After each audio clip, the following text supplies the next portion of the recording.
Presiding. Court come to order. All right, ladies and gentlemen, please be seated. Good morning.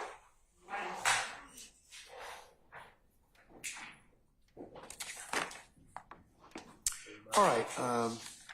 Sorry, everybody present? Everybody's present? Okay. All right. Thank you. All right. Councilors, we're back on the record in the matter of the state of Georgia versus Khalif Adams et al. In 22 SC 183572. Let me go ahead and take roll for the morning. Mr. Stillwell and Mr. Sharp, good morning. All right, Mr. Williams, Mr. Steele, Mr. Adams, good morning.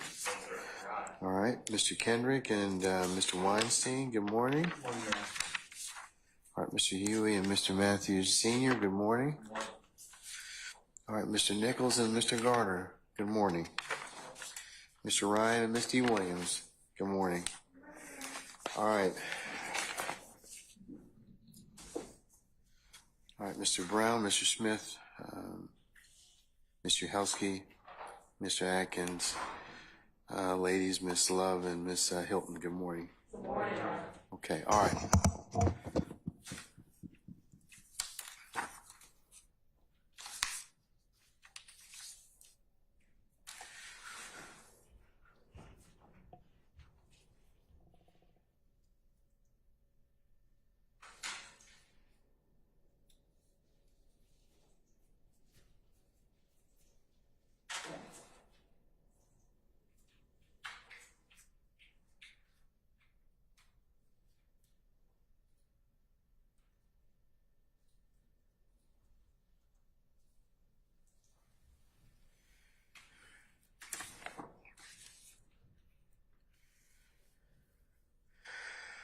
Okay, the issue that was presented last night before we left was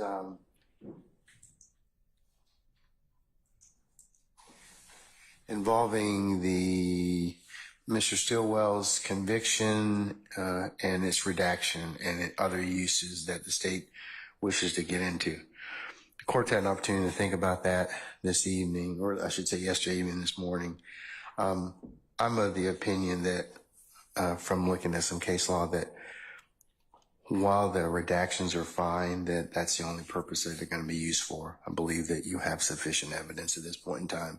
So I'm not going to permit it any other use other than what the intended redactions for.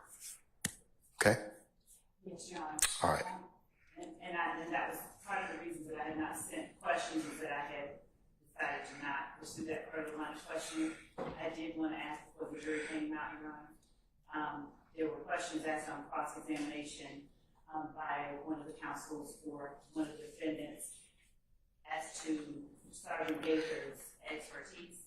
I would ask that the court, in light of the way that the case law lines out that we have to demarcate, I would ask that for the portion of the questions that I have remaining, that the court demarcate that we will be asking expert opinion testimony, much like when a medical examiner is qualified as an expert. But that medical examiner also personally observes certain facts and certain pieces of evidence. And then that medical examiner at the end gives that medical examiner's opinion. I did not specifically ask, and I intend to, unless the court tells me I cannot, I intend to ask Sergeant Gaither additional, not many, about 10 expert questions based on the cross-examination. Sir? Your Honor, first of all, thank you for your consideration of the issue that I raised yesterday. I don't concur with the state that the state held off on asking questions. A very improper question was posed to the witness. The state, if there was a questionable issue. Okay, what questionable issue? Frame it and be focused on it. The question was essentially inquiring into Mr. Stillwell pleading guilty to 10 SC 87662 with co-defendant Kenneth Copeland and pleading guilty to gang charges. Okay, we talked about that yesterday, remember, at the bench. I understand. Okay, so what additional Well, issues do you want to raise, or is there something else you want to invite my attention to? I'm going to ask something of the court in a second. What is that? What is it? Bottom line up front. Okay, I'm going to ask ask for me? the state should have checked before asking that question and putting that in the atmosphere. I'm going to ask for a curative instruction that the jurors are to completely disregard the last question posed by the What state. question? What question was that? Whether Shannon, I can't quote it exactly, but it was inquiring about Shannon Stillwell pleading guilty to gang charges and being charged with Kenneth Copeland. Okay, and what are you saying is improper about that? Well, that's exactly what the case law says should not happen. It was the conviction was for a limited purpose. Now, I'll remind the court, the state entered, if I may approach this again, the state entered 3 convictions for my client, 31Q, 30Q, 2Q, and 33Q. They need 1 conviction, certified conviction, to show that my client is a convicted felon, to fulfill the purpose of the stated purpose of these convictions. Over my objection, I can't tell you the date, but when these were entered, over my objection, I offered to stipulate that he's a convicted felon. I said that 3's too many. They were still allowed in. The facts and the co-defendants are completely irrelevant, and that's the basis of your ruling, I believe, Your Honor. And all I'm asking for... Well, no, that's not the total basis of my ruling. I'm going to hear from the state as to whether or not the person that they mentioned, is there a separate basis about that? But the conviction, I mean, that's what it says. That's what the charging document says. Then, I mean, I don't know, unless it was redacted as to other things, but I don't believe it was redacted as to people. Well, Your Honor, I was objecting to the admission, but as Your Honor knows, the way we've been conducting this trial, we've been admitting things in totality and then agreeing that we're going to have to figure out what goes back with the jury later on. Certainly, before the close of, or when evidence closes in this case and we're determining what goes back to the jury or not, I'm going to be asking Your Honor to order the state to draw up a redacted version of this indictment to remove Kenneth Copeland from the indictment, unless there's a basis for it. Unless there's a basis for it. Okay, well, let me hear from the state and let me see if there's a basis for it, okay? But as to your other issues in regards to the state getting into other collateral matters, I'm gonna sustain that particular issue. And I think the state's withdrawn their desire to go into anything else. And Your Honor, and I appreciate that. And the only thing I'm asking for is a curative instruction. I'll decide that whether or not once the state gives me a rationale as to Kenneth Copeland. Do you need these at all? As long as it's All right, so Ms. Love, do you understand Mr. Shart's issue in terms of Kenneth Copeland being on the indictment and saying that he's asking for a curative instruction as to that? Is there a legal basis for Mr. Copeland to be on the indictment that goes to the case in your case in chief? Your Honor, there he is, but at this time, again, we're not pursuing further questioning along those lines. As to the redaction, Your Honor, I would ask that the court allow us to more thoroughly get into that argument and that point after we have completed the witness, with the court's permission, after we have completed testimony for the day. The reason that I ask that, Your Honor, is that this evidence has already come out to the jury. What I asked the witness is not evidence. I do not believe that there is a legal basis to strike the question that I asked. The witness did not even answer the question. But you introduced the question to the witness, and I believe Mr. Copeland's name was mentioned. Is there a separate legal theory about that? Or are you conceding that I should give a curative instruction as to that issue? I'm definitely not conceding that. There is a separate legal basis for it, Your Honor. When it was first introduced, it was introduced in total. We have, the jury has already heard testimony about who is on that indictment. It has actually been displayed for the jury. The fact that they were charged with gang activity is evidence that came out at the time that it was introduced, to the best of my recollection. And at this point, to tell the jury that they should strike or disregard the question that I asked does not properly take into consideration the fact that the question that I asked had to do with evidence that had already been put before the jury a long time prior to now. All right. Your Honor, I don't have a clear recollection of whether it was displayed or not, but what I do know, if it was displayed, it was over my objection. So if we... You don't know that. Did you object? Can you state definitively that you did object? We approached the bench and we had a conversation. At the time that the earlier indictment was when the state started, and this is my recollection, but I'm saying this with 99.5% certainty. When the state started introducing my client's certified convictions, I objected, and I objected, and we did it at the bench, Your Honor. And that was for the 3 convictions. I believe they're 31, 32, and 33Q. So if it was done over my objection, I don't know how and there was potentially issues that we're now reconsidering. I don't know. It doesn't make that argument that, well, we did something before that wasn't quite right, so now we have to continue down that road. That doesn't make a lot of sense to me. I think we need to cure it now. I think we're good, Mr. Sharp. I mean, I understand your argument and what you're saying. Since the state is backing off that, and I do believe the jury anyways has information about Mr. Copeland from earlier testimony, I'm not going to, I'm going to deny your motion at this point in time for curative instruction. And just for the record, Your Honor, based on that denial, I would like to renew my motion for a mistrial. And your motion has been noted and denied. Thank you. Okay, before the next question.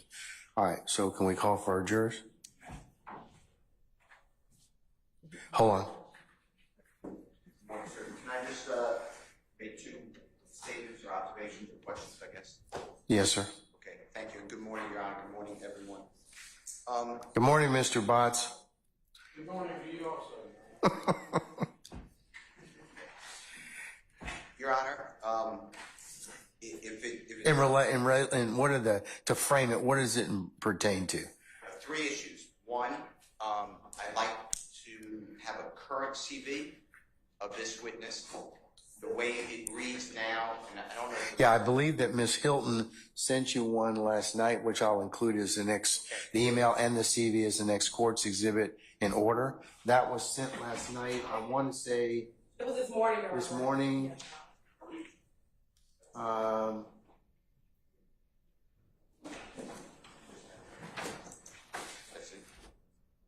That was sent this morning, sir, about, oh, wow. I missed it. 8:45 a.m. Okay, I missed it. Thank you. I'll look at it right now. And I appreciate it. In addition, 2 other issues. My notes, and of course, I have to go with the honorable court reporter, but I don't have Mr. Stillwell's priors being shown or displayed to the jury. I have them admitted into the record and announced what they were. But I don't have any note that it was read on that he was convicted along with Mr. Copeland. So I don't Maybe the state can tell you that. I can't tell you off the top of my head without doing a little research. I can't. Ms. Lowe? It's at my notes. Or Ms. Hilton? Your Honor, I would ask that we would, if we needed to get a timestamp or a particular place, that we be allowed to do that after the witnesses have testified, as we're not going into that. But secondly, Your Honor, Sergeant Gaither has personal knowledge in her role as an investigator of the relationship and association between Copeland and Stillwell. So even without referencing the conviction itself, we would we don't intend to further that line of questioning, but we would be able to ask her about the relationship she is aware of between various members of YSL. That's not what we intend to do, but with Mr. Steele's question, we would have to go look back at the record. And I don't think that at this point, that's a, endeavor that we should undertake. But I'll do what the court tells me to do. All right, Mr. Steele?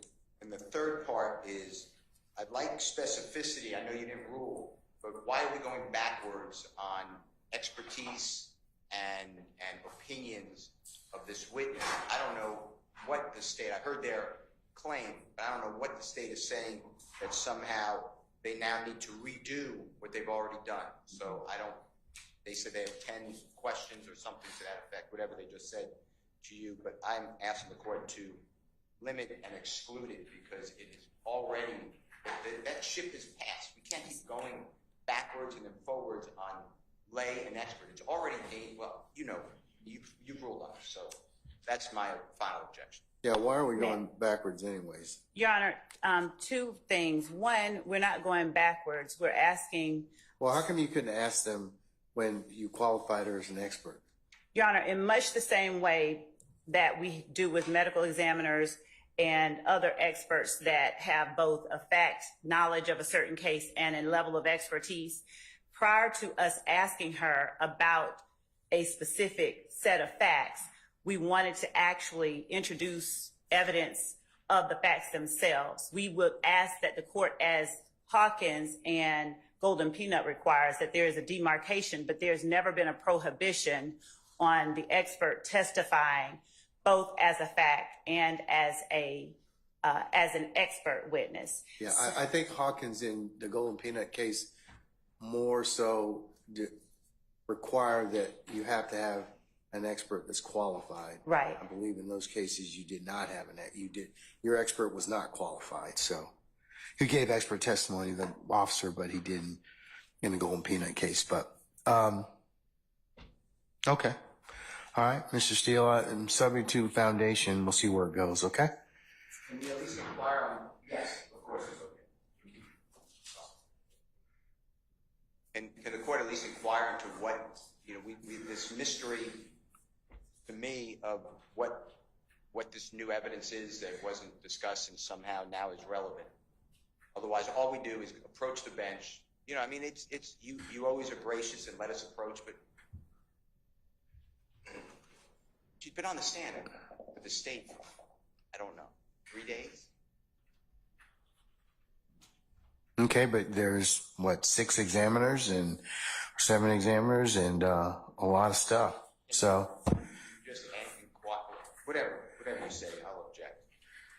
all right, well, what are we going to get into, Miss Love, anyway? So I can keep things kind of moving. Yes, Judge. I would ask her, given her background, knowledge, training, and experience, what factors led her to identify, what was it that led her to qualify or classify YSL as a gang? That's been asked and answered already. It wasn't. The court did not permit that question. They objected on the basis of her giving the law, and the court did not. All right. Okay. That. All right. I would ask the witness, what about the April 12th shooting of Dexter Montgomery, what about that caused her to conclude, in her opinion as an expert, what about that particular incident qualifies it as gang activity? What elements did she look at that showed that it was in furtherance of YSL? I did not ask or get to ask that question. They said that she would be given the law on that.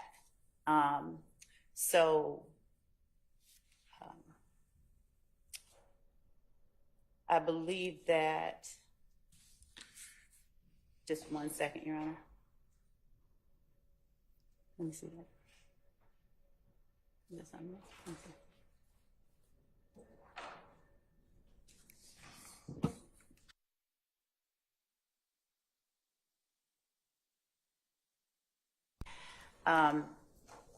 And that's generally questions regarding her expertise or her opinion as an expert be getting into. What about this crime led her or leads her to conclude, or does she believe that this crime was in furtherance of the gang, of a gang? What gang does she, in her expert opinion, based on her knowledge, training, and experience, does she believe that this crime was done in furtherance of? And what about this crime led her to that conclusion? Those are the expert questions that I intend to get into. All right. Bless you.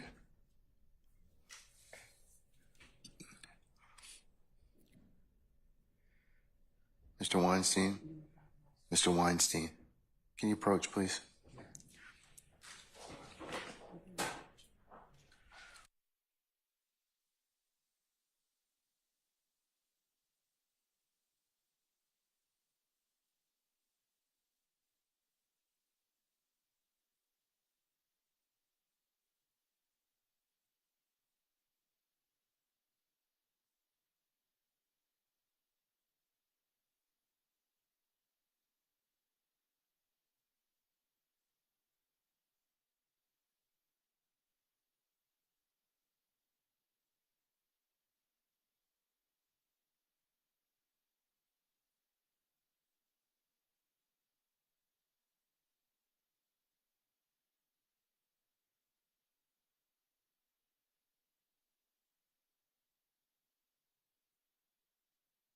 I'm sorry, go ahead.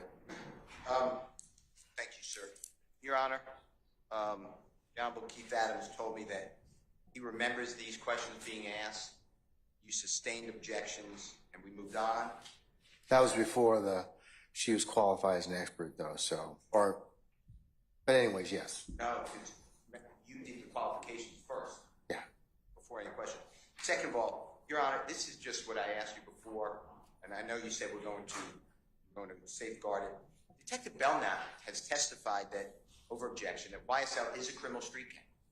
We don't need those questions again, one. Two, this witness testified that YSL is a criminal street gang, and she named people in it. And over objection, actually mistrial at the bench that I made, along with everyone else, I'm not excluding anyone. She actually said that the April 12, 2015 incident, that's the Mr. Montgomery incident, the witness actually just blurted out, that's my word, on cross-examination, that this was a YSL criminal street gang that furthered the gang's activity. Okay, but remember what happened prior to that. Mr. Shart, was the examiner, and his line of questioning goaded this witness. So that's what the court observed. And I know, Mr. Shart, you probably have a contrary opinion, but that's what the court's reflection on your examination was as to that point. I would ask that the transcript be reviewed. Well, you know what? The transcript is silent as to what the physical manifestations and motivations of counsel, and that's what I'm adding. So if the case is reviewed, they'll be able to show that what the court observed was your actions. So that's all right. That's fine. Okay. I mean, certainly the transcript will certainly reflect what it reflects, but it doesn't pick up the other things that the court just added for that purpose. Throw and sifting cross-examination, Your Honor, nothing more. All right, go on, Mr. Steele.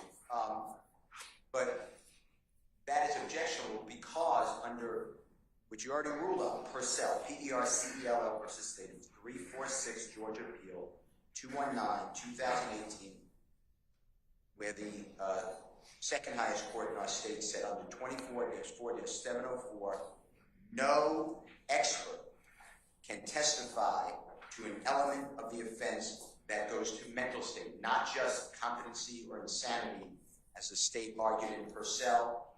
The statute applies to all, I'm reading, criminal proceedings, not just those in which a defendant's competency is at issue.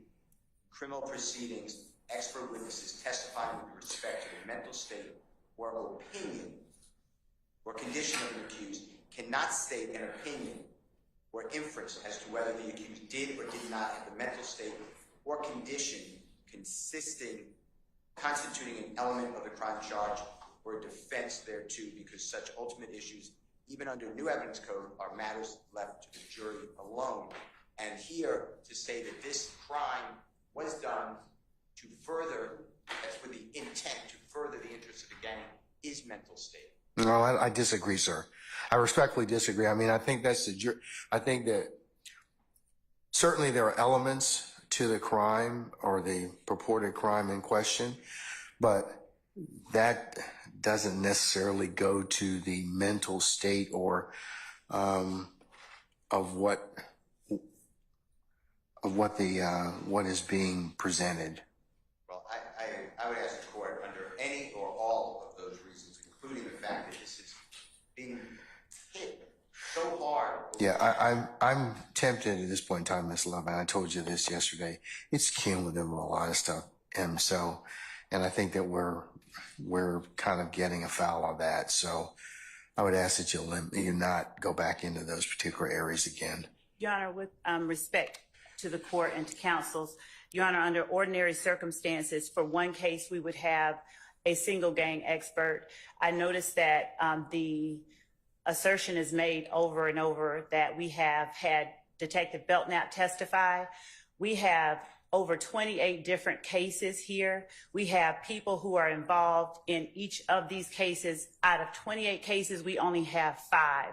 The way that we normally conduct cases, we would have an expert per case that we tried. In this particular case, Your Honor, Detective Belknap did not have anything to do with this particular act. And as we stated at the beginning, Your Honor, our experts, we do not intend that they overlap, but they will be testifying about things that the other experts they did not testify about, they're not talking about. And the fact that Sergeant Gaither has been qualified as an expert by Your Honor, the jury still has to weigh and decide how or whether they even believe it. And so what the defense does by asking that the court not allow the state to inquire, the basis for her conclusion is that they hamstring the jury's ability to decide whether or not they believe her and to gauge her credibility. So what has happened, Your Honor, is by saying that it's cumulative, it misstates the fact or misstates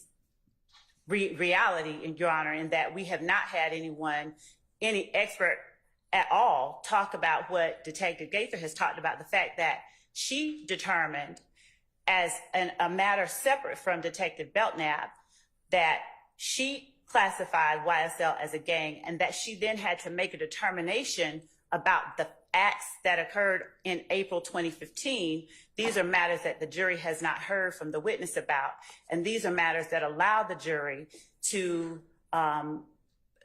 weigh her testimony as the court has instructed them that they should.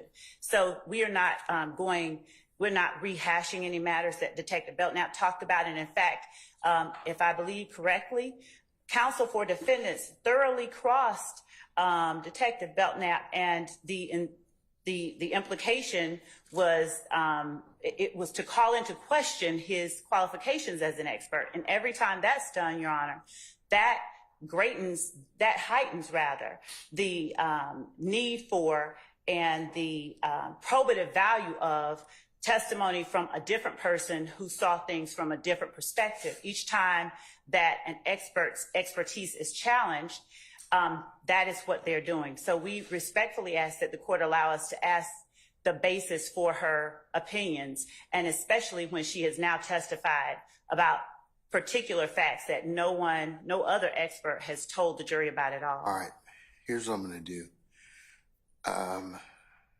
The challenge that we're having at this point in time is there are some things that don't necessarily need to be replowed. And I asked you yesterday to be very judicious about that because you will draw an objection and at a time, and I will sustain it as being cumulative.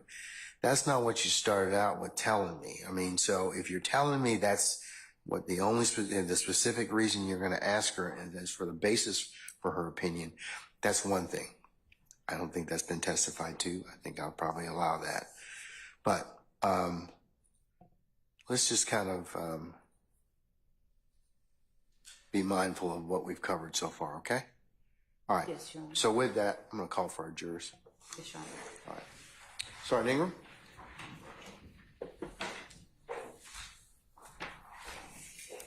Give me anything you think I need to ask.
All right, ladies and gentlemen, please be seated. All right, thank you, Sergeant Ingram. Yeah, may we call Yeah, your witness, I think we're going to get her.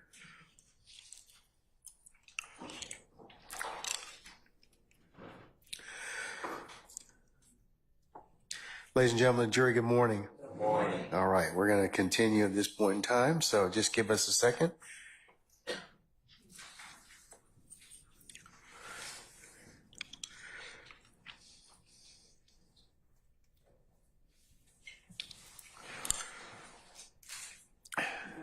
All right, good morning, Detective Gaither. Madam, you're still under oath? All right, you may continue, Ms. Lowe. Thank you, Your Honor. Sergeant Gaither, you were qualified earlier in this trial as an expert by the court. I want to ask you, given that you talked about your knowledge of YSL members being interested in music, would you tell the jury the basis for your classification of YSL as a criminal street gang? Objection asked and answered. Overruled, sir. Based on information we had from police reports, members, activities, criminal activities in the community, as well as their willingness to display. Overruled, sir. That was Brian, that was Mr. Steele, confrontation clause. All right, overruled. As well as their willingness to display their gang ties, whether it's through their clothing, tattoos, posting information on social media, referencing their gang, as well as committing crimes. That's how we categorize YSL as a criminal street gang. And were you aware of crimes that at least 3 members of YSL had committed in furtherance of YSL?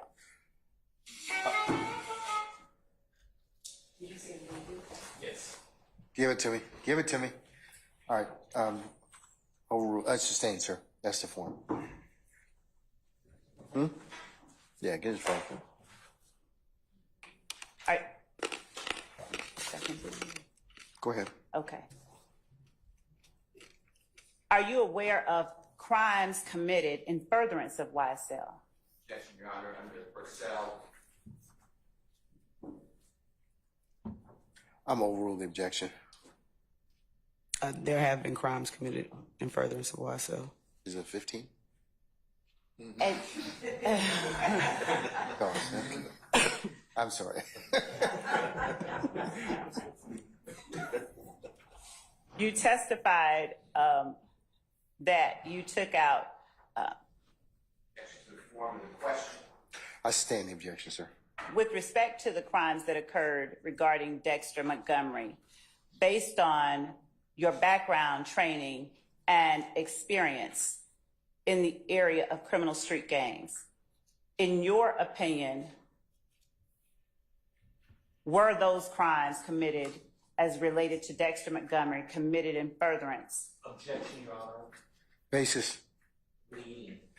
Overruled, sir. Mr. Sharp? Objection, Your Honor, improper topic for witness, expert witness testimony. Overruled, sir. Mr. Steele? Objection under Purcell, P-E-R-C-E-L-L versus State. Overruled, sir. 24-7. Overruled, sir. Were those crimes committed in furtherance of a criminal street gang? Yes, it was. What criminal street gang? Overruled, sir. YSL. Would you please tell the jury the basis for your conclusion in your expert opinion that these crimes were committed in furtherance of the gang YSL? Same objection, asked and answered, and under Purcell. Overruled, sir. Same objection, leading Your Honor. Overruled, sir. You may answer the question for the jury, please. Yes. I came to the conclusion that the criminal act that YSL committed was considered criminal street gang activity based upon the persons that were involved in the crime, which was Walter Murphy. He was a confirmed member of YSL. Demaz McMullen was a confirmed member of YSL, as well as Kelvin Treadwell was a confirmed member of YSL. Another factor that I used was Mr. Murphy's, he was pretty popular in the neighborhood, and a lot of people knew him. He also had a tattoo on his face that said YSL, and he made no effort to cover up the tattoo, to disguise it, and the brazenness of the actual crime, which made it, in my opinion, in furtherance of YSL, the act. Thank you. And I want to, Your Honor, at this point, ask related to a question on cross about a fact that was made. Objection to the form of this question. I'll sustain the objection. Just ask the question. Okay. You were asked on cross-examination about your role in the Donovan Thomas murder. Do you recall that? Yes. What was your role in the Donovan Thomas murder investigation, if any? Objection, asked and answered. Overruled, sir. I wasn't the lead detective on the case, but our major crimes unit, which includes homicide gang, the gang unit, other units, we work in conjunction with each other. So although I was not the lead detective on the actual murder case, my partner and I were working several shootings and incidents in and around the Donovan Thomas murder. So we did help Investigator Thorpe as much as we could, but we also were working independent cases that were still related to the actual homicide.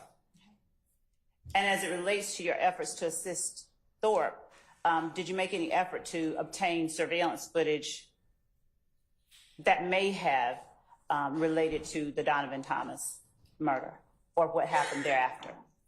Yes, we received information that Objection, confrontation clause. With that, I'll sustain the objection as to form. You just, can rephrase. yes, Your Honor. Did you go anywhere to obtain surveillance footage that may have given information about participants in the murder? yes, And where did you go? the McDonald's on Cleveland Avenue, right at Old Hateville Road. And were you successful in obtaining or getting surveillance footage from that location? I was not. You were asked on cross-examination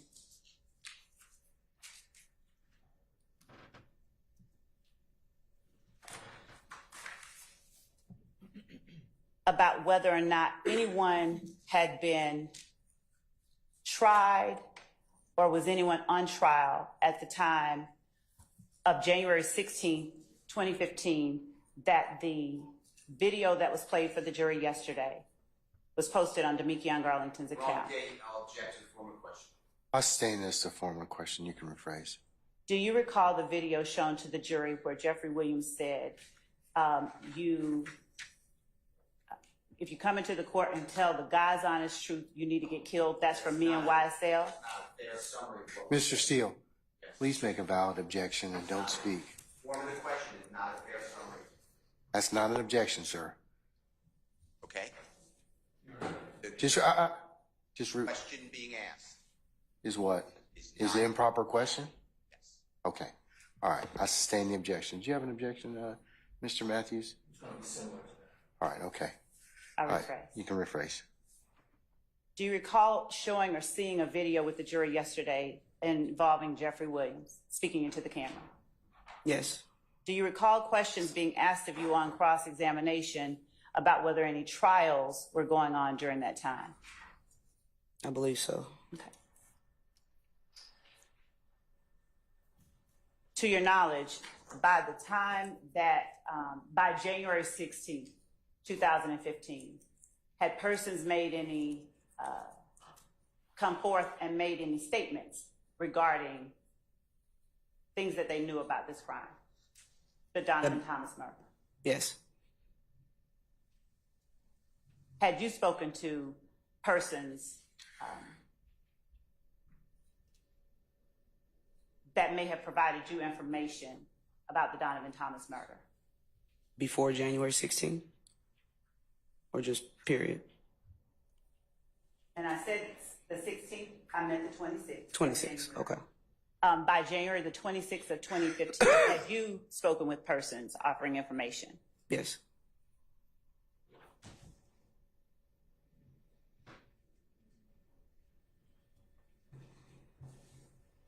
Would you tell the jury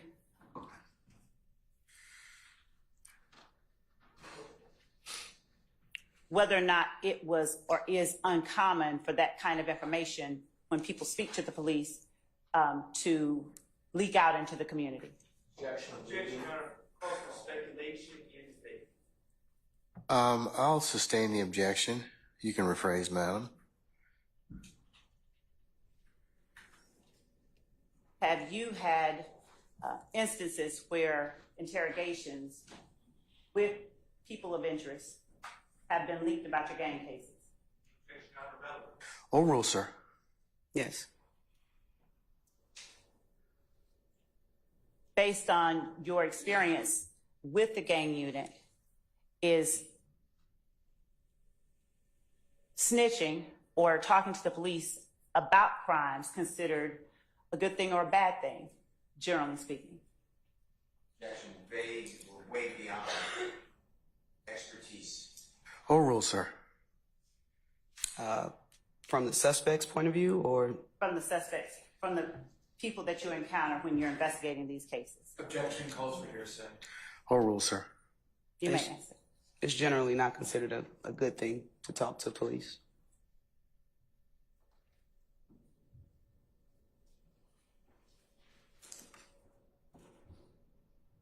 One moment, Your Honor.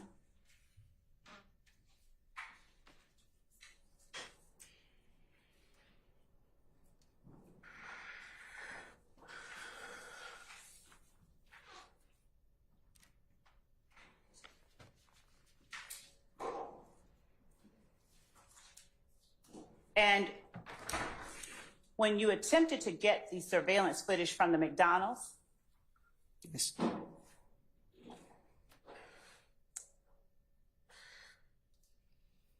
was it made available to you by anyone at the McDonald's? No, it wasn't. Did you pass this information along to the lead investigator in the case? I did. Is there anything that you did that you have not already talked about as it relates to the Donovan Thomas murder investigation? Objection, Your Honor, vague. I sustain the objection. Was working the shootings and attempting to collect the surveillance footage from the McDonald's the majority, the main things that you did with the Donovan Thomas murder investigation? Objection, vague. Overrule, sir. Yes. Just one second.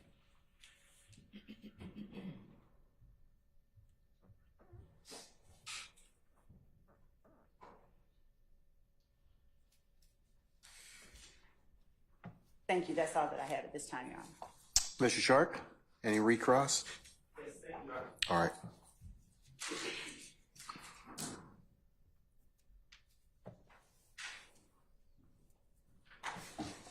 Investigator Gaither, good morning. Good morning. You were, that January 10, 2015 case that you were investigating going to the McDonald's, that was a murder case, correct? Objection as to the form of the question. Overruled. That was a murder case, correct? I did not investigate the January 10th incident, sir. You didn't go to the McDonald's? You just testified you went to the McDonald's. That wasn't about the January 10th, 2015 case? You, Your Honor, I object. Basis. Form of the question. I'll sustain the objection. Did you just Bracer. testify that you went to McDonald's on Cleveland Avenue and Old Hayfield Road to retrieve surveillance? I did. Was that in relation to the investigation of the January 10th, 2015 murder case? Correct. Okay. Surely, as you were working a murder case, you would have written a report about your efforts to obtain this surveillance, correct? Not necessarily, no. So did you write a report or did you not write a report about going to the McDonald's on Old Hayfield and Cleveland Avenue in search of surveillance? There was nothing to write, sir. So you did not write a report? There was nothing to write, sir. Okay, so now I'm going to ask you a question. I'm going to ask you for an answer. Did you write a report? Your Honor, I object. Asking the answer. I sustain the I objection. haven't received an answer, Your I Honor. sustain the objection. Okay. What day did you go to the McDonald's to obtain this surveillance? It's the day after I spoke with a witness that gave me the information. I believe that day was January the 26th, I believe. The 26th or the 28th, somewhere in that range. Okay. 26th to 28th. And do you or anyone else that you know of have a report reflecting that you went on the 26th or 28th? Objection. Ask and answer. Sustained. Okay. Who did you speak to at the McDonald's? What was their name? The young lady that was working the counter, Yes. she did not give me her name. She gave me her general manager's name and phone number, and that information was passed along to Investigator Thorpe. And what was the name? I don't have it. I gave it to Investigator Thorpe. Sir. What was the phone number? I don't have any information from the McDonald's. It was passed along to Investigator Thorpe.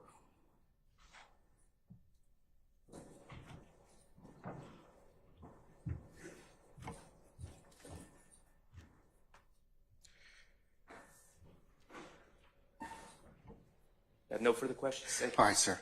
Mr. Steele? Thank you, Your Honor.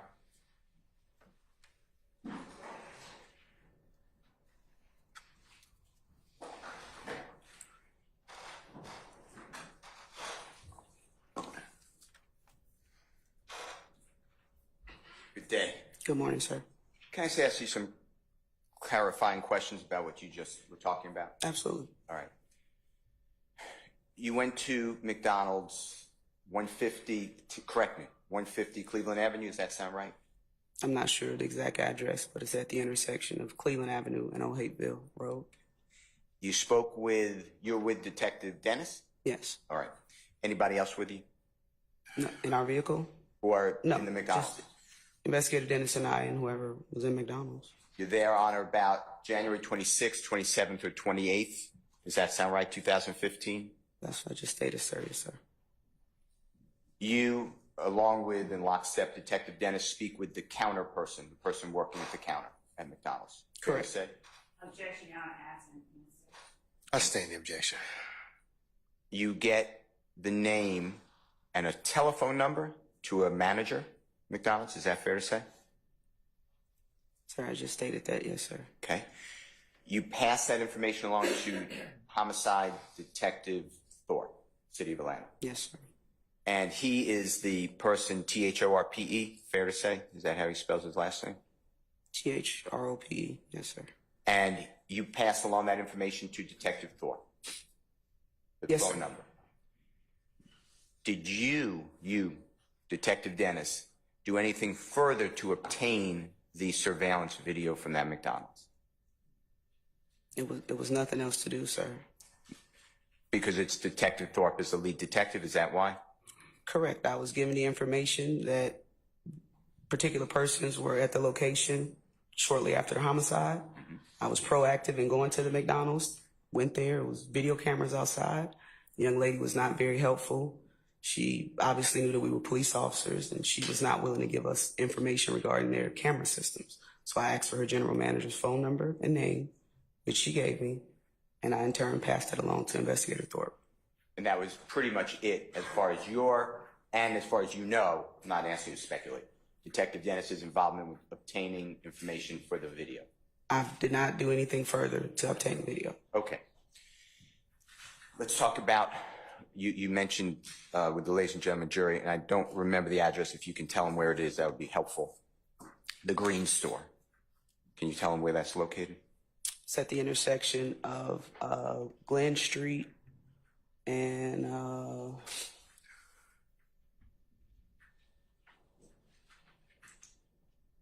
believe it's 490 Glen.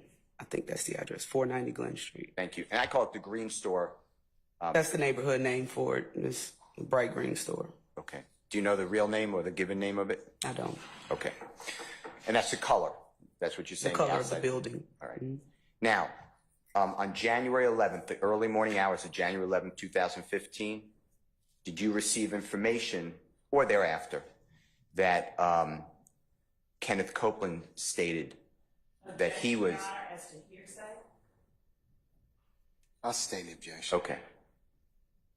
Ignoring what anybody told you. I'm not offering for the truth, by the way, but okay. Did you have information that that location that you just referenced, the Green Store, that was also a place of interest concerning Donovan Thomas's murder? Objection, Your Honor, stated in hearsay. I'll sustain the objection. Did you do anything, or one of your members, your coworkers, to get any type of interview of people at the Green Store? I don't recall receiving information about the Green Store. Okay. So is it fair to say then you didn't try to get surveillance video from the Green Store? Why would I get surveillance video from the Green Store if I had no information that the Green Store was involved? Well, your coworker tells you if you didn't know directly. Your Honor, I object as to asking the answer. I'll sustain the objection. All right. 2015, 14, that area.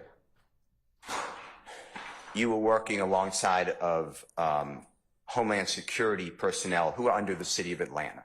Is that what you said earlier? There were some people designated to Homeland Security. They work for the city of Atlanta, though.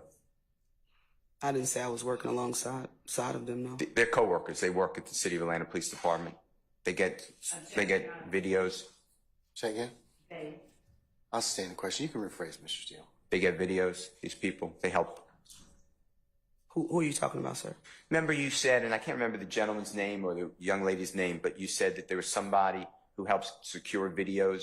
Investigator Teague? I think it is. Yes, sir. Okay. And isn't he under, I know he's with the city of Atlanta, but isn't he under Homeland Security? Am I wrong? At the time, I believe they may have been under, yes, it was Homeland. Yes. That's fine. I don't know what he's doing now, but at the time, yes.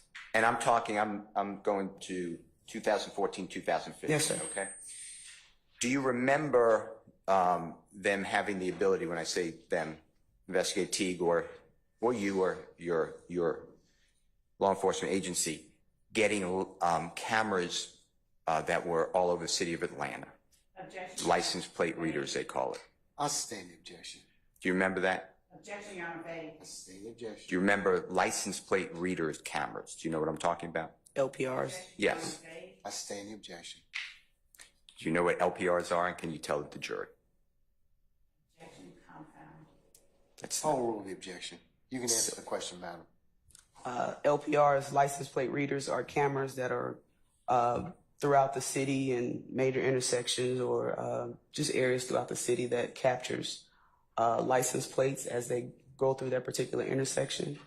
And if an investigator or a police officer would, need to search that particular area looking for a particular vehicle, it records the actual license plates from the camera system.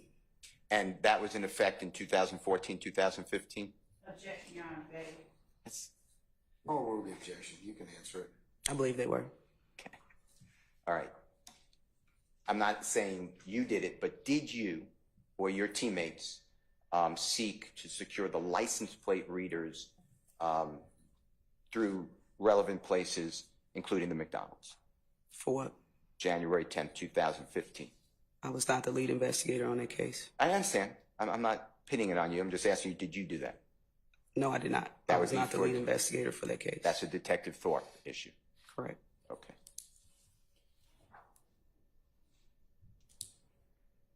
were you in the room or looking in the room? So, you know, from a two-way mirror or a camera when Detective Thorpe was interviewing on video, audio, Kenneth Copeland on the early morning hours of January 11, 2015? I believe I answered that, sir. What's the answer? I've already answered the questions regarding the interview with Kenneth Copeland just after the homicide. Okay. I don't remember ever seeing this. Sir, Could you I've do me a answered that courtesy? question. I understand. And I apologize asking you to answer it again. It's okay, but I've answered that question, sir. Okay, so could you answer? I'm gonna ask the court to instruct the witness to answer the question. She can't make her own objection. All right, madam, if you can answer the question, but I'm going to sustain the objection. It's been asked and answered. So let's move on. Did you see Kenneth Copeland put his cell phone on the desk where Detective Thorpe, Let me finish the question. where Detective Thorpe was speaking with him at the City of Atlanta Police Department on early morning hours of January 11th, 2015? All right, Objection, assuming facts not in evidence. I'll sustain the objection. Did you personally see Kenneth Copeland put his cell phone in the middle of a table with Detective Thorpe? I sustain the question. Let's move on, Mr. Steele. Okay. You ever speak to a person of interest or a suspect, and they bring to that meeting where they have on their person a cell phone, their cell phone? Objection, relevant. I sustain the question. Do cell phones carry a lot of information that may be useful to clear a person or implicate a person, potentially? Objection, vague, Your Honor. I think I'll that- sustain the question. Is there a reason that you know that you, Detective Thorpe, whomever, on January 11, 2015, did not take Kenneth Copeland's cell phone from him or seek a warrant to do so? Objection, Your Honor. Assumes facts not in I sustain the objection. Okay? It's a tough crowd this morning. Your Honor. With regards to... Yeah, you disregard the commentary, Mr. Steele. Okay? Okay. All right. With regards to, it is not favored. Remember saying that it's not favored for people to speak with the police? Remember saying that just a couple of minutes ago? Favor, I believe that's your word. It may be. No, I didn't say favor, sir. Okay? Whatever word you have. That premise. Were you aware that Jeffery Williams encouraged I'm going to object as to any Kenneth suspect, Copeland Your Honor. to go Objection, to the objection. Hold on. police Stop, Your department? Honor, please. Sorry. Hold on, folks. Miss Weaver's pretty good, but only one person at a time. The question you started to ask Mr. Steele is objectionable, so I'm going to sustain the objection. Do you have any information that Jeffery Williams Your Honor, I did not object. Let him finish. Let me see what it says. encourage Kenneth Copeland to speak with law enforcement on the early morning hours of January 11, 2015? I'm going to sustain the objection. It's improper. Improper question.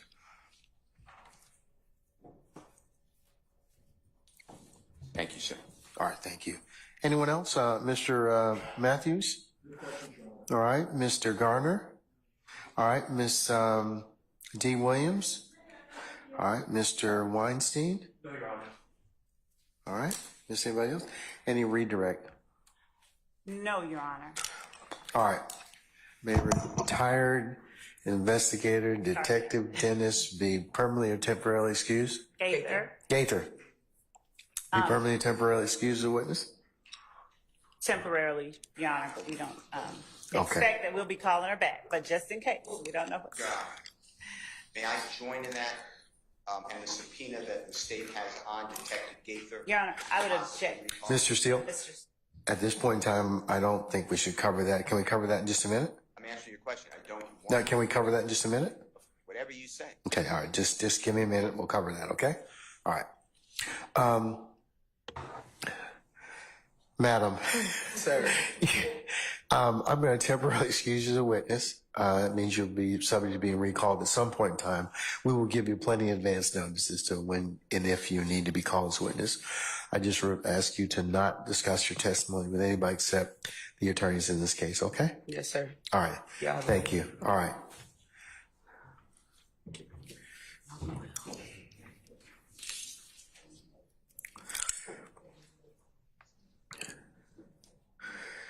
Okay, ladies and gentlemen, you want to take 10 minutes? Okay, all right. Ladies and gentlemen, we're going to be in recess for about 10 minutes, and then we'll call you back and see where we are at that point in time, okay? All rise. Okay.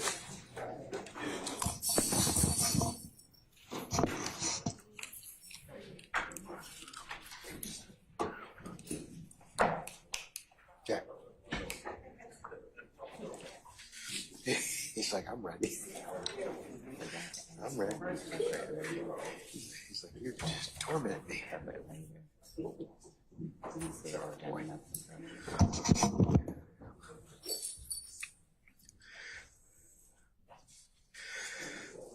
Okay, ladies and gentlemen, please be seated. Our jury has left us.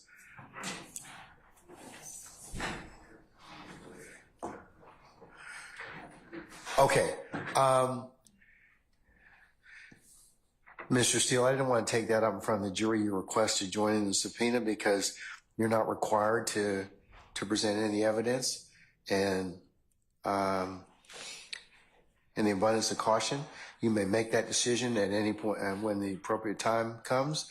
But I don't think it's proper for you to state that in front of the jury. Okay, so I will acknowledge the premise that certainly if you've served a subpoena or whatever else, but that's not for their consumption at this point in time. The jury, that is, okay?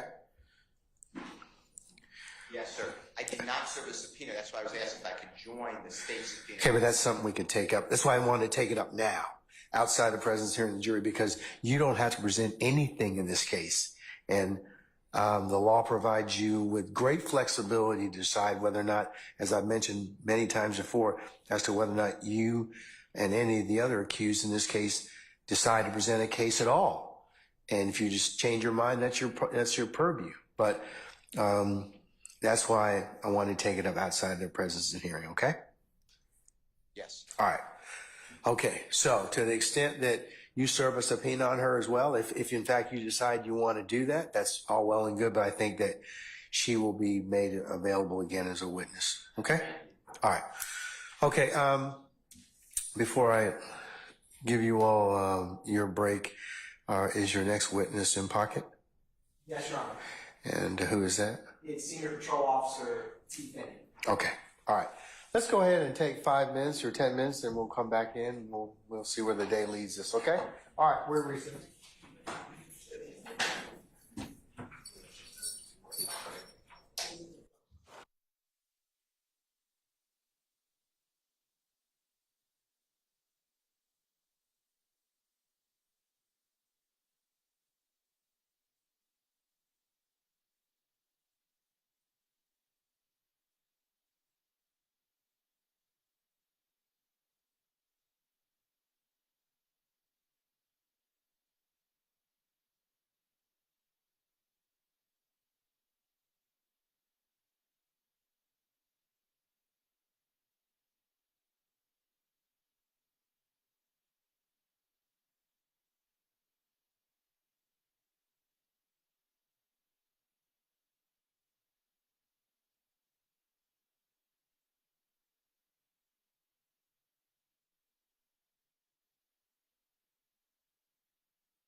If we could take our seats, please.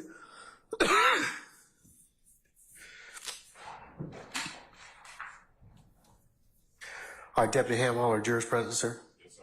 All right, summon our jurors, please.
All right, ladies and gentlemen, please be seated. Thank you, Deputy Ham.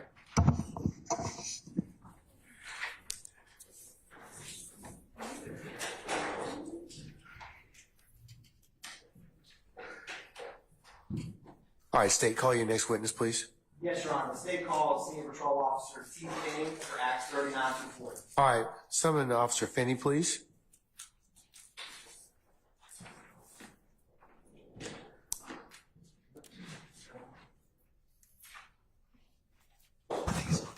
Officer Finny, good morning, sir. If you could come, please approach the witness stand, please. Once you get there, if you'd be so kind as to turn and face Sergeant Ingram, who was sworn as a witness before you sit down, sir. Yes, sir. Okay. First name is going to be Tyrone, Tyrone. Last name is going to be Finny, Finney. Good morning, Senior Patrol Officer Finny. How you doing? Good morning. How you doing? Doing well. Can you tell the jury, I see your uniform, where you work? For the city of Atlanta Police Department. And how long have you worked for APD? 16 years and like 10 months. What do you currently do? I investigate burglaries in West Atlanta. What zone is that? Zone 1. And how long have you been investigating burglaries in Zone 1? Since 2018. What did you do? I'm sorry, 2018. Yes, ma'am. What was your first assignment in APD when you started? When I first started, I was on patrol working the overnight shifts in Zone 1. And what parts of the city, like what beat did you work within Zone 1 back then? I worked the whole zone. I was a roustabout. You travel all throughout Zone 1? Yes. I worked the whole zone. I was a roustabout. Now, how long were you patrol in Zone 1? For approximately, roughly like 8 years. And after doing those 8 years on patrol, what was your next assignment within APD? I got promoted, and then I made senior police officer where I was out training the new officers who were coming on the department. How long did you do that? Initially it was a year and a half, and then I got assigned to school detectives. Well, I worked in the school for 2 years. So is that, what do you call that? Is that an SRO? Correct. And what does that stand for? School resource officer. So what schools did you work when you were an SRO? I worked at Kennedy Middle School and Forest Hills Academy. Where is Kennedy Middle School within Atlanta? It used to be over there off of James P. Brawley. It's closed down now. It's shut down now, excuse me. And where's Forest Hills? It's off of Cleveland Avenue, off of Forest Hills Drive. And what part of the, okay. And was Forest Hills, what kind of school was that? It's going to be an alternative school for the kids who got put out of school for various reasons. And what grades did it have when you worked there? It was middle school and high school, excuse me. So like 6th through 12th grade? Correct. Now, can you tell me about your time when you were in SRO? Like, what all did you do? Did you interact with the students? What did you handle? I interacted with the students when they came to the school. We used to have conversations about life, about them getting on the right track, basically just trying to show them that they should go opposite direction to get out of that environment. Officer, hold on. Officer Finney, can you do me a favor? Can you speak up just a little bit? Yes, sir. All right, no problem. Thank you, sir. And Officer Finny, when you worked there and talked with the students, did you have any interaction with street gangs? Yes, some of the kids advised they were part of street gangs over there. Compensation, hearsay. Irrelevant. I'm going to sustain this to and ask that you rephrase. Yes, Your Honor. So you worked for, was it 2 years, you said? Yes, at Forest Hills Academy. Yes, sir. Okay. And did you work Monday through Friday, or how many days a week did you work there? 5 days a week, Monday through Friday, correct. And when you worked there, how often would you interact one-on-one with students? It was throughout the day. I used to talk to all the kids throughout the day most of the time. And when you talked to these kids throughout the day, was it for any case you were working, or why were you talking to the kids? Oral, sir. Just to talk to them about life, trying to get their lives together, to get out of that environment. So when they talked to you one-on-one, they were just confiding in you, talking about life. Yes, correct. And would you or they, how did gangs come up in those conversations? Objection, that's for relevance. I'm going to overrule the objection, Mr. Adams. Let me see this down. They used to just talk about life and why they was there. Some of it was for gang stuff. Some of it wasn't. Some of it was for discipline problems outside of gang stuff. It was multiple different reasons. And what gangs did you come across when you worked with the students? It was the Bloods and the Crips. Was there any other gangs that you're familiar with other than the Bloods and Crips? Some of the kids used to identify themselves as YSL and sex, money, murder back then. Objections to confrontation and foundation. Your Honor, I have a response. I don't want to. I'm going to overrule the objection, sir, at this point. And was this through self-admission, or Objection to the leading question. I sustain the objection. did you ever see or have any conversations about tattoos? Yes, about getting them on the face. Overruled. I didn't hear who was that. That was Mr. Matthews' vague. And when speaking with the students, I'm sorry. And your Overruled. thank you. And SPO Finney, did you ever have any conversations or see, when you personally worked at the schools, any hand gestures or anything that came up while you worked there that students would display? Sometimes they would do like handshakes, but that was all. And I want to talk to you about after that. Is that when you, or after you worked as SRO, what did you do next? I went back to Zone 1 working on the evening shift from 2016 to 2018. Okay. And then since 2018 to now, you've been working burglaries in Zone 1? Correct. When you work burglaries, like what kind of, is it mostly commercial or residential you respond to? It's going to be both residential and business burglaries.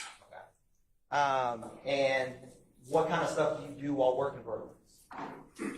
Contact the victim, look for video footage, checking fingerprint stuff. Now, working in Zone 1, or also say this, when you started work patrol to now, have you been post-certified? Yes. And back on April 26, 2015, were you post-certified? Yes. So I want to talk to you, kind of take you back in time to April 26, 2015. SPO Finney, were you working as an SRO then? Yes. And did you ever have or work in your time in APD an extra job? Yes. Can you tell the jury what are extra jobs? It's a part-time job that we work off duty. And when you work these extra jobs, do they have to be approved? Yes. Do you have to give permission? Yes, you have to get signed off by your chain of command.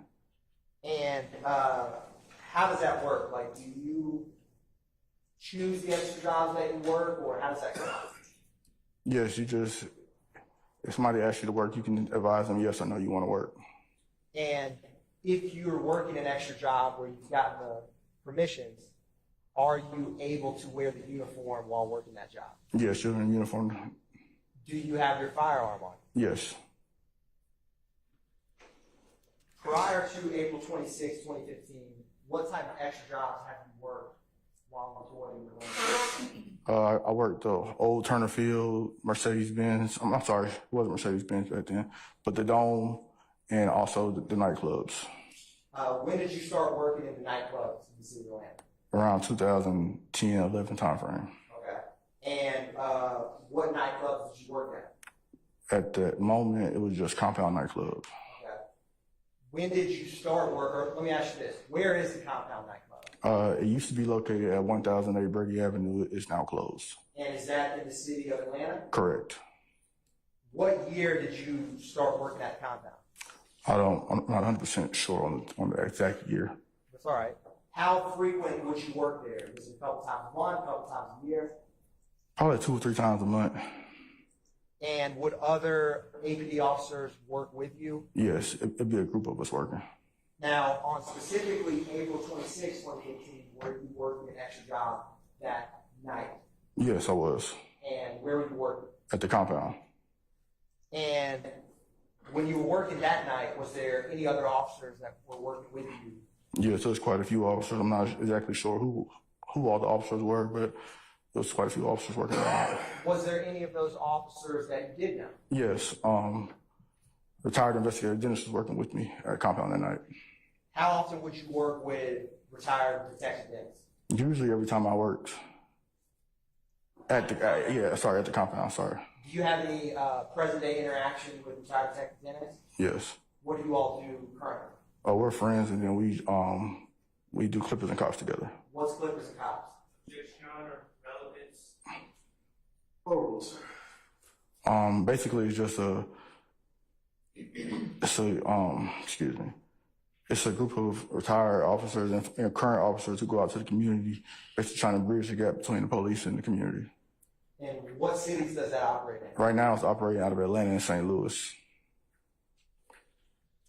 Now, on April 26, 2015, what was going on at the compound that night?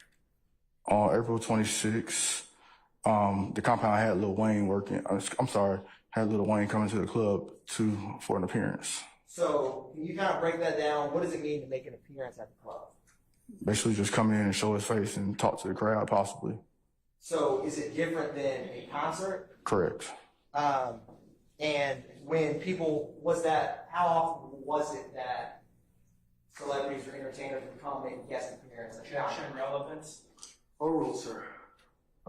It just depends on what was going on in the city. Since you've been working at the compound, had you ever had Lil Wayne appear there for a guest appearance while you were working? Prior to that day, no. How is a guest appearance different than a concert? Can you break that down? Concert, they will be performing. Guest appearance, they just coming in with their entourage and just hanging out, basically. Now, back in April 26, 2015, how big a deal was it to have Lil Wayne as a guest appearance that night at the compound? It was huge. It was overly crowded that night. Back then, did you yourself ever listen to Lil Wayne's music? Yes. And around what time did you get there, if you remember, to the compound that night? It's probably going to be around 10 p.m. Now, in general, how late is the compound open? until 3. Okay. When you got there, how does it work to get assignments or positions? We will all be placed in different areas just for crowd control and traffic control. What specific area at the compound was kind of your area of operation, so to speak, that night? I was at the corner of Brady Avenue and 11th Street. Okay. And now that night, was it raining that night? No, it was clear. And obviously, you get there at, what did you say, 11 o'clock or 10? Around 10. It was between 10 and 11. So was it dark outside? Yes. Is there any lighting on Brady Avenue and 11 in that area? Yes, it'll be lit up very well. So I'm going to approach you with some photographs. I'm handing State's Exhibit 3 Echo, 3 through 7 Echo.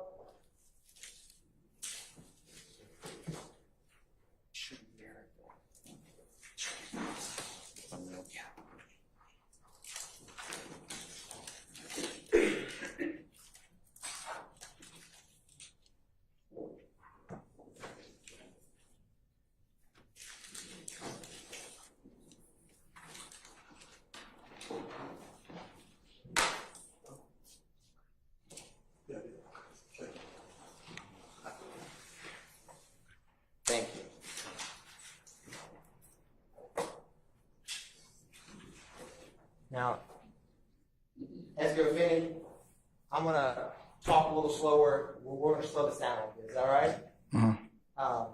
I'm gonna approach you with States Exhibit 3 through 7 Echo. So if you can, just take a look at those, and when you're done looking at them, just look up at me.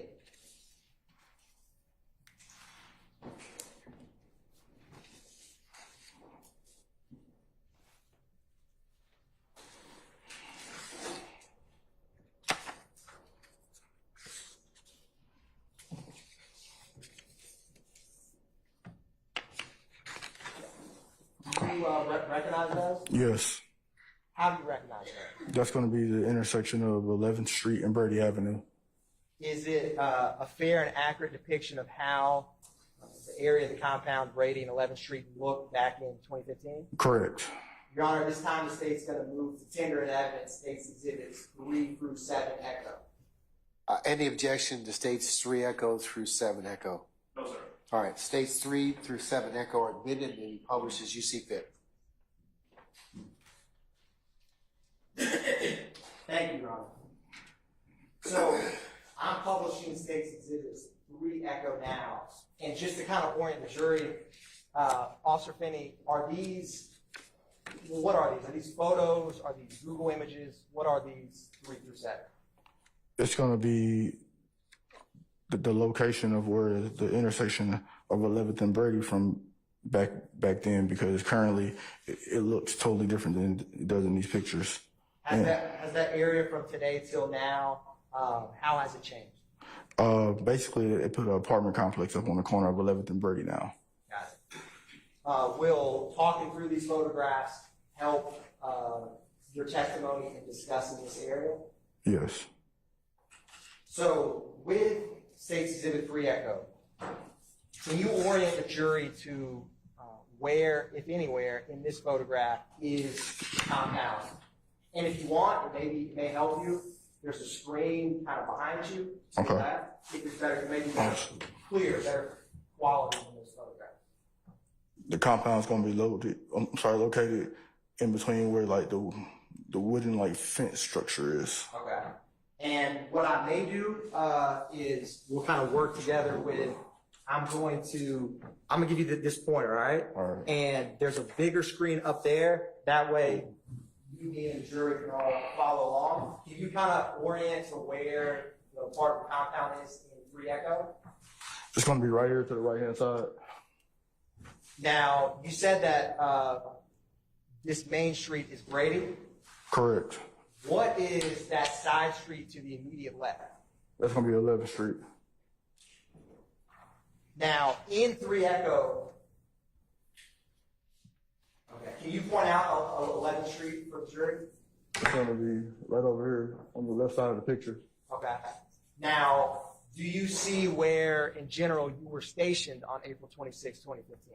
Correct. I was standing right there on the corner of that picture on 11th Street and Brady Avenue. Can you point to show kind of where you were? It's going to be right here. Okay. Now, I'm going to publish States Exhibit 4 Echo.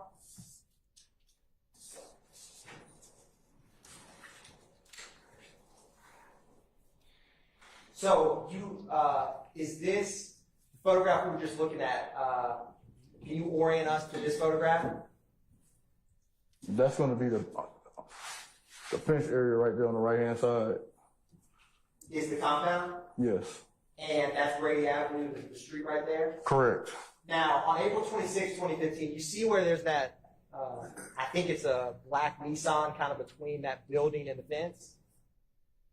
Yes. Kind of tucked back, you see that? Yes. What would this area be used at on April 26, 2015? That was the area for the VIP, also known as the section line. Okay.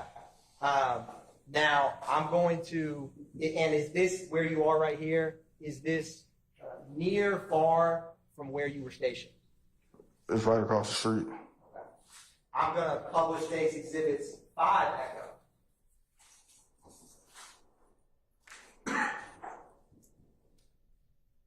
So, with 5 Echo, you had mentioned earlier that this area has developed. You see all that grass and shrubbery to the left? Yes. Is that how this area looked right across from the compound back in Yes, What's there now? that's going to be the apartment building. Okay.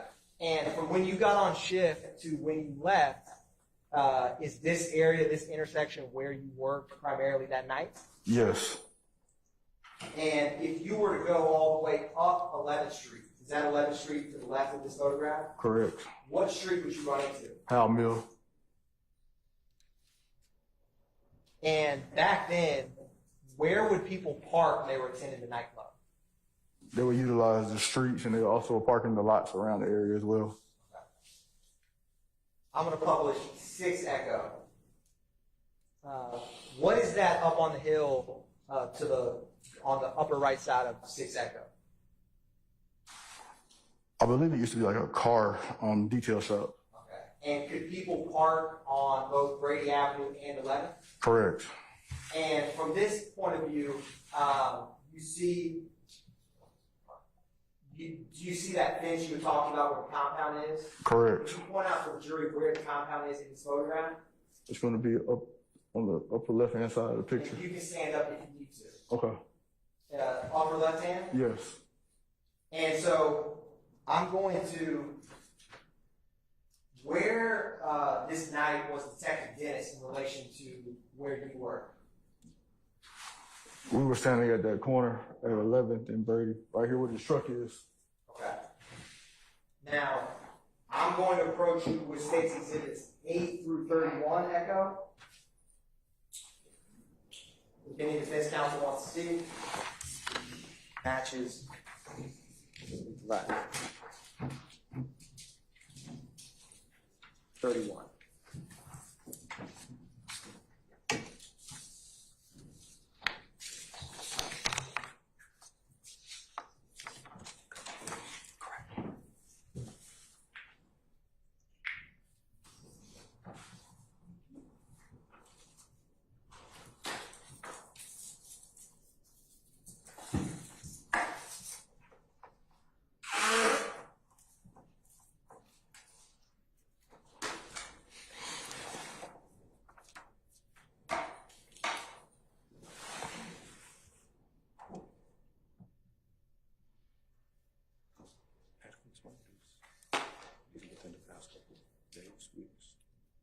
This was the, yeah, no, not.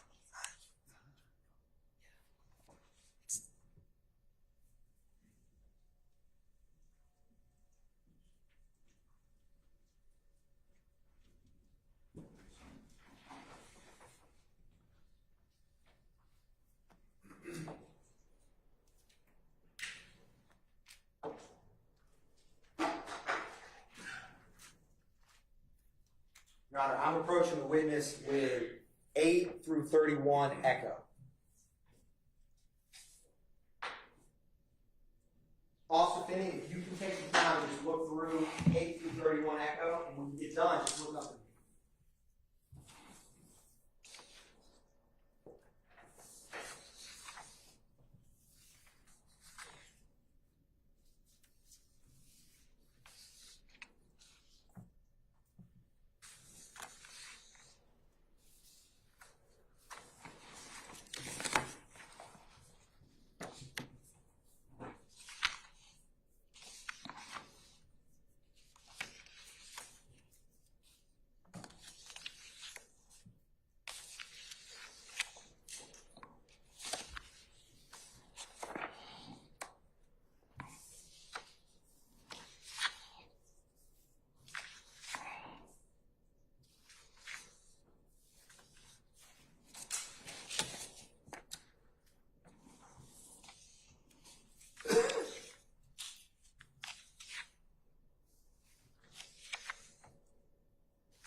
What is 8 through 31 Echo?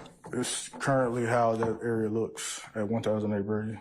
Or 10th and, I'm sorry, 11th and Brady. And how do you recognize them? From being in the area. And would referencing those assist your testimony with the jury here today? Yes. Your Honor, at this time, are they a fair and accurate depiction of how Brady Avenue and 11th Street looks present day? Correct. Your Honor, at this time, the state's going to tender in evidence state's exhibits 8 through 31 echo for demonstrative purpose. Any objection to states 8 through 31 echo? Not gonna have any objection, no. All right, they're admitted and they be published as you see fit, sir. Now, I'm going to jump around a little bit from how those numbers are, but we're going to start with 22 echo. So, you had mentioned Little Wayne's having a guest appearance. What is this structure we see in 22 echo? That's going to be one of the entrances to the club. Okay. And you had just discussed it, but is this how the area looks present day? Correct. And is that structure, is it any different, or is there any difference from back on the night of April 26, 2015? No, it's still the same. Okay. Now, back then, would this be like the front entrance, the side entrance? What kind of entrance would this be? That'll be the general admission line. Okay. Do you remember how much it was to get in there back then? I have no idea. Okay. Now, you see where there's this, I think is that a bike lane by the roadway? Yes. And you see those cones? Yes. Was that right outside the entrance to the compound back in April 26, 2015? No. What was there? It would be parking and there will also be some gates for the entrance to get into the club. Okay. Now, when you say gates, is this like gates you'd see at like a baseball game, like to tell you where to go, or lines for like a concert? Correct. Okay. So like gates that come up to like your waist? Yes, directional gates, correct. And would you have one line, multiple lines? How would that work? There'll be multiple lines. Okay. And would some cars be able to park on this part of Brady Avenue? Yes.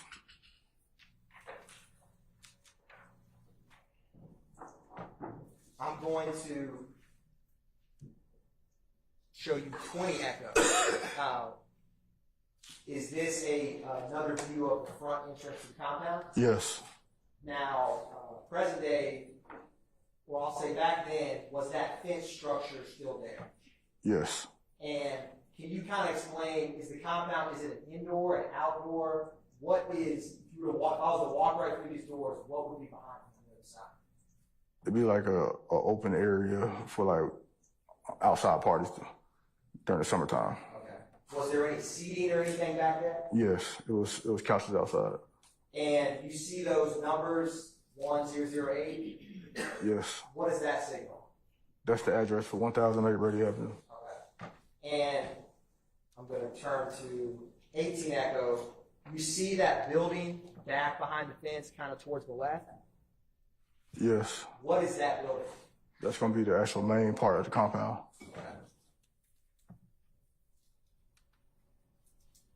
And is this a closer in view of the front entrance to the compound? Correct. Now, will there be security at this part of the compound on April 26th?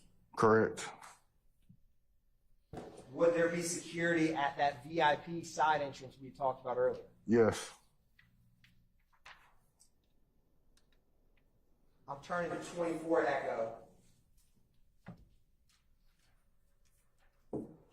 Is this another view of looking down Brady Avenue? Yes, that's going to be correct. And is this looking towards, what's the first street you will reach if you were, you see that car coming on the side frame? Yes, so that's going to be the corner of 11th and Brady. Okay. So from where you were stationed, how far close were you from the front entrance to the club? Approximately like 20 yards.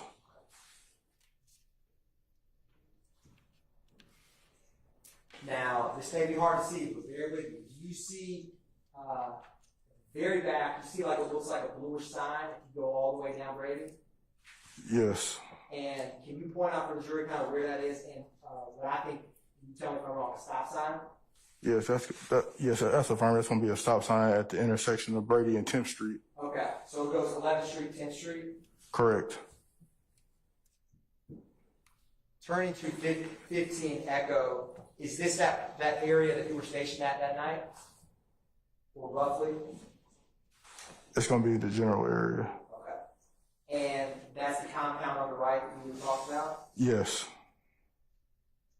Now, back then, you see where it says opium on that building?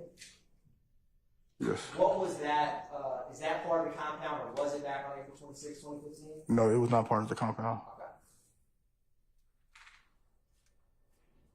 Okay. 16E is zoomed in. If someone was coming through this VIP entrance you discussed, where would they go once they walk through that gate right there? There was two doors On the right or left? on the right-hand side. Okay. And where would security personnel be stationed for people entering the compound through this way? Right beyond them gates. Okay.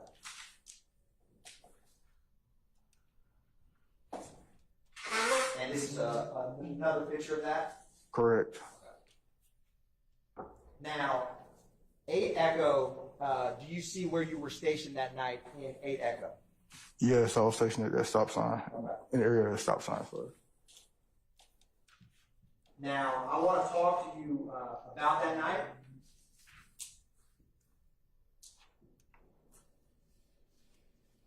What time was the event supposed to start?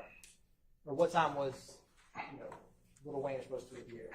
I'm not sure on what time he was supposed to appear, but the club was open from 10 to 3. 10 to 3. And when you first got there, had Lil Wayne arrived yet? No, Do you remember him ever arriving at some point while you were on shift? I don't recall him arriving. Okay. As in, did you ever personally see him arrive or realize he got there? No. Now, I'm going to publish 29 Echo. Do you know where is this? What side street is this right here? That's going to be the intersection of 10th and Brady. Okay. Now, do you know or remember learning how Lil Wayne got to the compound in his entourage? It was going to be on a tour bus. Okay. Do you know where that tour bus parked? It was somewhere in that area over there. And by over there, can you point for the jury where it was? Right here. Okay. And just to orient the compound where you were stationed, would that be to the right or left on 29 Echo? It'd be to the right. Okay.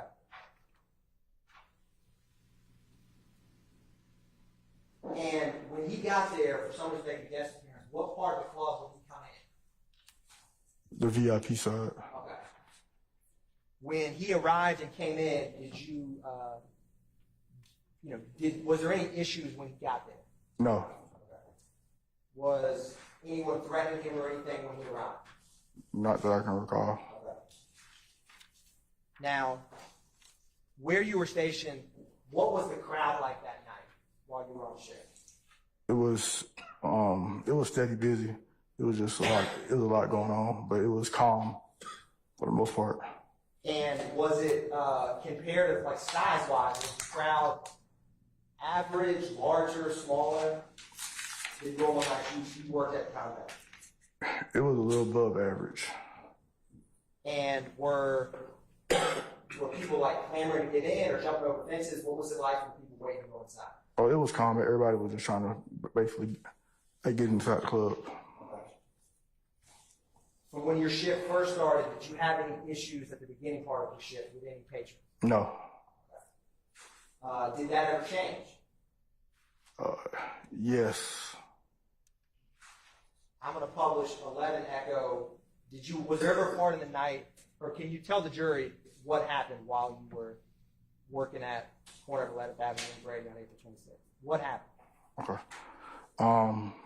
While working that night between, I want to say approximately 2:30, 3 o'clock time frame, we observed a group of males, about 25, 30 males, loitering in the area of 11th and Brady right there. We basically told the male they had to leave. When the artist came out, I guess they got word somehow, not sure how, that he was. I stated objection. Okay. Now, we're gonna break this down. Right? Gotcha. So, can you show the jury where it was that you first saw this group of 25 to 30 males that you described? It was going to be at the corner of 11th and Brady. Right up there. And where were you stationed roughly when you first saw them? In the same vicinity. Okay. What first drew your attention to this group of males? Basically, they were just hanging out on the corner, and we saw them, and it was just, it just looked out of, it wasn't ordinary, basically, put like that. Now, do large groups usually appear at the club that time of night? No, What time was it again that the club closed? at 3. Okay.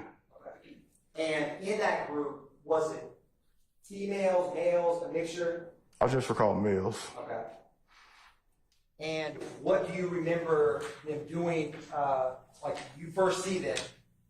After seeing them, what are they doing? After we initially told them to leave the location, when they started running towards the area where the tour bus was, they were basically just yelling and yelling, basically. And when you say we, was there other APD officers nearby you? Correct. Okay. Now, when you say they were yelling, like, what were they doing?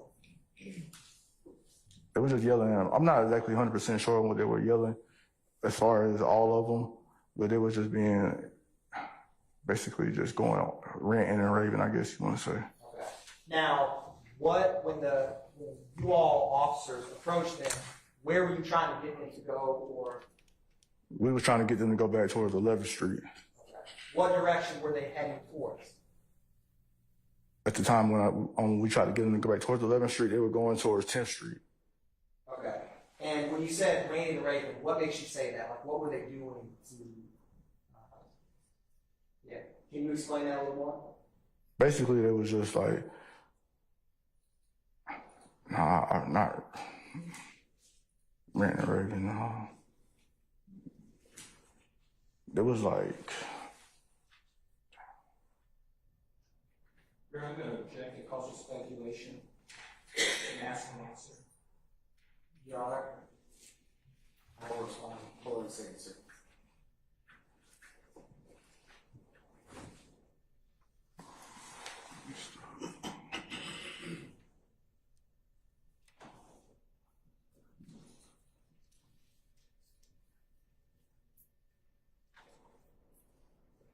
I'm going to overrule the objection. You can answer it. Now you got some time. What was the group doing? they were just like being disruptive. And they were making like gestures, disruptive gestures, basically. What do you mean by disruptive gestures? Like they was trying to get towards to the area where the bus was located at. Okay. And so, looking at 11 Echo, what would the bus? Can you kind of describe where the group was directing this to? Like, where would the bus be in relation to this photograph? It'll be to your right. Okay. And I'm gonna. Sorry. 11 Echo. So did you recognize anyone in that group? Yes, at the time I recognized Pee Wee. Okay. And you say Pee Wee. Do you know what his name is? Is that a nickname? Yeah, it's a nickname. Okay. I know him from the club scenes throughout Atlanta over time. Okay. What was who you knew was Pee Wee doing when you saw him? He was basically the leader of the group. He was in the front, yelling out obscene. Objection to any hearsay. Your Honor, I have a response to that. Yes, sir. So, Your Honor, what SBO? It's a co-conspirator statement. I'm happy to approach the bench if I need to. And what's your approach? Okay.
us who you knew as Pee Wee during when you saw him? Answer. He was basically the leader of the group. He was in the front yelling obscene, and then it was the you didn't finish. Okay, and as to the objection, as mentioned earlier, I will overrule the objection for the basis given the court's current ruling. Thank you, Your Honor. And I'll give you continuing objection. Okay. What did you hear, who you knew as Pee Wee, say when you were right here, on the 26th? After we told them to leave and they were going back up towards 11th Street, Pee Wee yelled out, "This is my city, keep fucking around, and we'll spray the bus." And that's when Pee Wee took off running up 11th Street. Now, when you heard that, what did you take it to mean when you said spray the bus? And then he's gonna shoot the bus up. And I want to approach you with one exhibit, 32 Echo.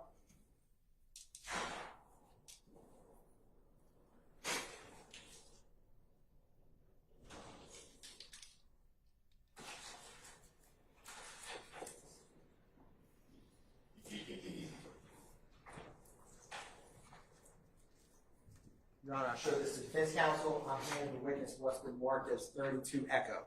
Correct. Do you recognize or take a look at that? And what is 32 Echo? It's gonna be Pee Wee And how do you recognize him? from the club scene in Atlanta. Is it a fair and accurate depiction of how he looks? Correct. Your Honor, at this time, the statement was to tender and evidence 32 Echo. Any objection to 32 Echo? No, sir. All right, 32 Echo is admitted may be published as you see fit. Thank you, Your Honor. Publishing 32 Echo, is this who you knew as Pee Wee? Correct. Okay. Is his name Jimmy Winfrey? Do you know that? Yes, that's correct. Jimmy Winfrey's. And when he made the statement about spraying the bus, how far away from you was he? Probably about like 10 feet away. Okay. Did he say it quietly, loudly, softly? How did he say it? He yelled it out loud. Was it clear what he said? Yes. When he said it, was there anything concealing who he was, like a mask or anything like that? No. Now, after he said that, or let me ask you this. While this is going on with the group of males, and I'm going to publish 25 Echo, and what Winfrey said, did anyone from Lil Wayne or their entourage exit the compound near this time? And come outside? Not in front of 11th and Brady, no. Okay. Where would they have come out at? Down by 10th Street. Okay. And when he made that statement, who was he looking towards, or? He was looking towards the corner of 10th and Brady Avenue, excuse me. Okay. When he yelled it out. 10th and Brady, in this photograph, you see where there's that white vehicle kind of down the way? Is that the intersection of 10th and Brady? Yes, that's going to be the area of it. And where this little small cone is that kind of where you would have been? Correct. Okay. Did you know anyone else in the group other than Jimmy Winfrey? No. After hearing that, what did you do? I advised Investigator Dennis what he had just said, but people had took off running up 11th Street at that time. Okay. So I'm going back to 11 Echo. Would he take up running this 11th right here at the left side of the screen? Yes, he ran up towards Howell Mill on 11th Street past that stop sign. Okay. Now, when he took off running, was it slow, fast, a jog? How would you describe it? I don't recall. Okay. What was his demeanor when he made the statement? Was he calm? Was he smiling? Was he sad? Was he angry? What would you describe him when he made the statement? I don't recall. It was just, I don't recall. Okay. Was he by himself when he made the statement, or were other people around? When he made the statement, when he made the statement, he's with the whole crew. And do you recall any gestures or anything to anyone that Winfrey or anyone in that crowd was making? No. After he went up 11th Street, did you ever see him again? Yes, probably about Between 2 to 5 minutes later, Pee Wee came back down 11th Street towards Brady, driving the white and color Z28 Camaro, and he stopped at the stop sign while I was standing in the middle of the street of 11th and Brady. Okay. I'm gonna go to 6 Echo. Where were you when? Is this Brady and 11th Street? Correct. Where were you when you first saw him in this vehicle? Where that white line is in the picture, Can excuse you me. point for the jury? Right up here. Okay. And where was any other officers nearby you? Dennis was probably like 15 yards away from me. Can you point for where Dennis was? He was gonna probably be right here where the double yellow lines are. Now,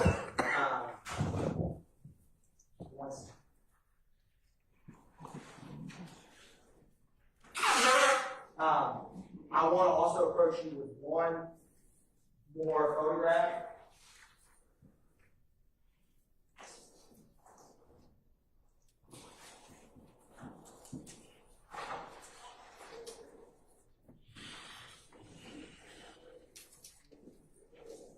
Your Honor, I've shown defense counsel 33 Echo. I'm approaching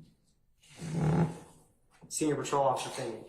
Can you take a look at that? Do you recognize that? Yes, that's gonna be a white and color Z28 Camaro. Okay. And is it a fair and accurate depiction of how that vehicle that you saw looked on April 26, 2015? Correct. Your Honor, the state's going to tender for demonstrative purposes 33 Echo. Any objection to 33 Echo, gentlemen? No objection. All right, 33 Echo is admitted, may be published as you see fit.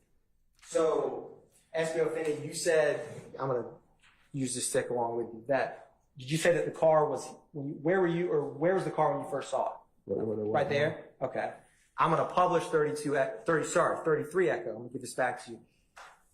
Is that vehicle look like the car that Jay Wintry was in that night when you saw him? Correct. And when you saw him, I'm going to go back to 6 Echo.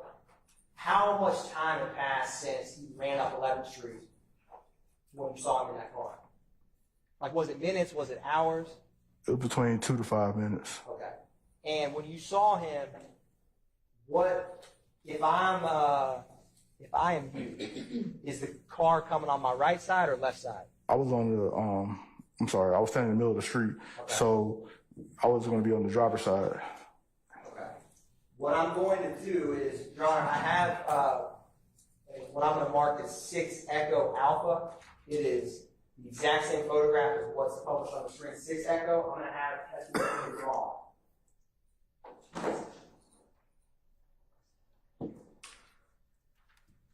So SBO Finney, I'm approaching you 6 Echo Alpha, and I'm going to give you a Sharpie. If you could, can you can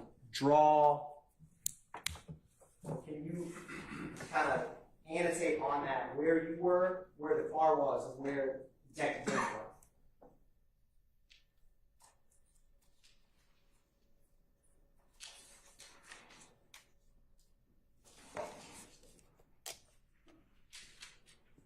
And is that 6 Echo Alpha that you're writing on, is that, other than your writing, the same photograph as 6 Echo is published on the screen? Correct. Okay. What did you, can you kind of describe for the jury, using the pointer, what you drew on 6 Echo Alpha? Yes, I put the car exactly where the white line is, and then I put myself right there below the car, and then I put Investigator Dennis in the middle of the street. Okay, so you said you put, is this the white line you're talking about with the car? Correct. And where, you tell me where to stop, where you would have been. Right there beside the white line. Okay, like here? No, go over. Here? This way. This way? Yeah, Okay, you would have been right here. Right there. Got it. And where would Dennis have been? In the middle of the street by the manhole cover. Okay, by here? Yes. Okay. Now, was his window down or up? It was down. Okay.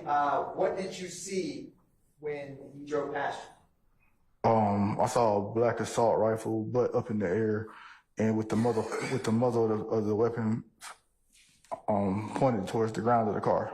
Okay. So was the gun in the passenger side of the vehicle? Correct. Okay. And so the muzzle was down, and you said the magazine was up? No, the butt of the gun. Okay, butt of the gun. And you said a black assault rifle. Do you know a common gun that it resembled? Assault rifle. I can't give you a make or model. That's fair. How close were you to the car when you saw a black assault rifle? I was right there, like a foot, less than a foot. Okay. Now, did Mr. Winfrey, did he say anything or look over at you in any way when he drove past? He looked at me. He said something to me, but I don't remember what it was. And then once I noticed the gun, I advised Dennis to stop the car, and that's when Pee Wee sped away, going northbound on Brady Avenue towards Howell Mill. Okay. Now, how quickly were you able to advise Fire Detective Dennis? It was like seconds. And what did you tell Investigator Dennis? That I saw the gun in the passenger seat. Did he have a reaction to that? I don't recall. I sustain the objection. Was there any steps made to try to detain that vehicle that went through the shop? I don't recall anything else happening. Okay. Now, you said he sped off down Howell Mill. I'm going to show you, this 23 Echo is, you know how we talked about that wooden front entrance to the compound earlier? Yes. Where is that in relation to 23 Echo? Right in front of it. So would it be to the right or left? That'd be to the left. Okay. So you see where that street pole is, kind of on the sidewalk? To the bottom left of the 23 Echo? Yes. Is the compound with the two doors and the wood structure, is that to the left? Yes, it's gonna be to the left-hand side of it. And after he drove by you with the assault rifle, he traveled North on Brady. northbound? Yes. And does Brady Avenue, as it currently does back then, have this kind of curve around? Correct, and it runs into Howell Mill. Okay. Was he, after he drove by you, was he driving slowly, quickly? He sped off. Okay. And you had testified earlier that present day this area looks a lot different. Was this large apartment complex or building? No, that was not there.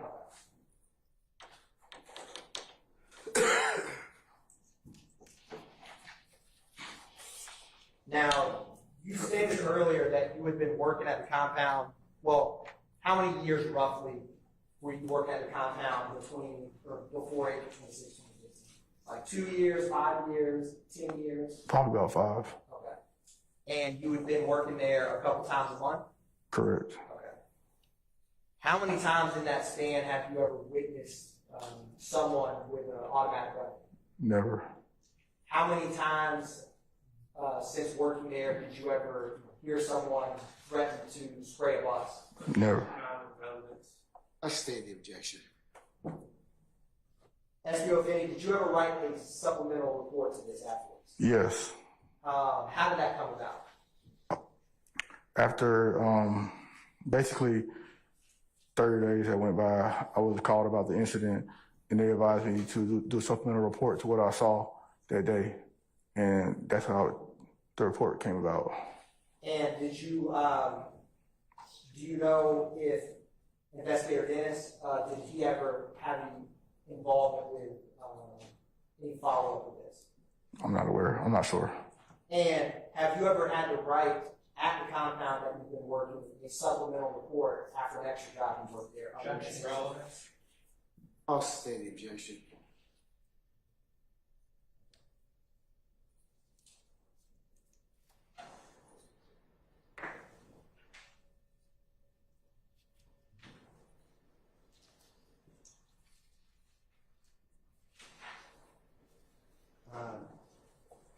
So in present day, or let me ask you this, after this incident, how do you view what that night present? Like, how were your nerves during this incident? I sustain the objection.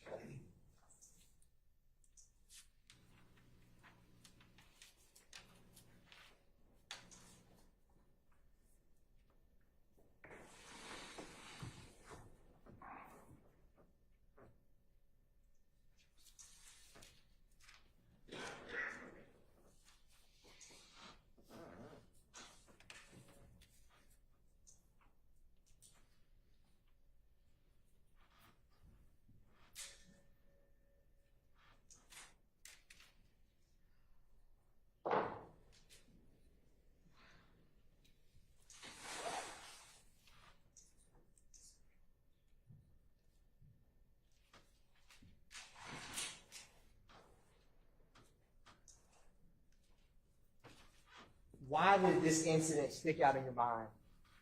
Objection is relevant. Also facts, not evidence. I state the objection. Do you have some memory of what happened that night at the event? Objection, Your Honor. Bolstering self-serving and he's just testifying. Overruled, sir. Yes, I have. I mean, the biggest thing about that whole situation was the gun being in the car and all them guys on the corner on loitering. And other than, compared to other nights you worked at the compound, why does it stick out to you? Because they could have went south if we weren't out there. No further questions at this time. Thank you, Senior Patrol Officer. Ladies and gentlemen, before we have any further examination, how about we take some lunch?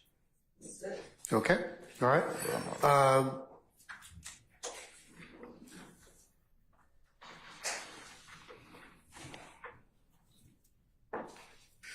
All right, ladies and gentlemen, how about we come back for 1:45? All right. Let's do that. We'll be in recess until 1:45, and we'll come and get you and continue with our examination. All right. Okay. All rise.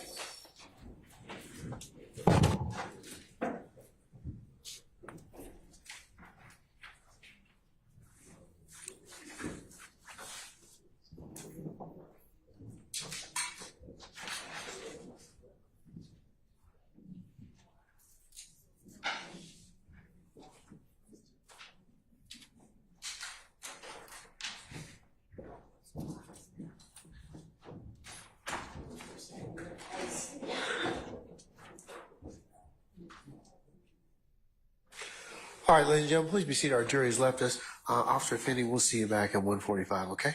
All right. Thank you, sir. Don't discuss the testimony of anybody except the attorneys in this case, all right? Okay? I'm something I need to, as soon as the witness is excused. Okay.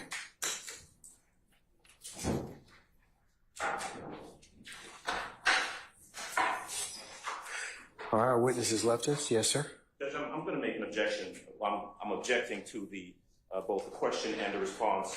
In regards to what? In regards to the witness testifying that this could have, quote, gone south. It goes to future dangerousness. I think that's impermissible. I would ask that last question and response be struck, and also that a curative instruction be given to the jury to disregard that statement and not consider it in any way in their deliberations. All right.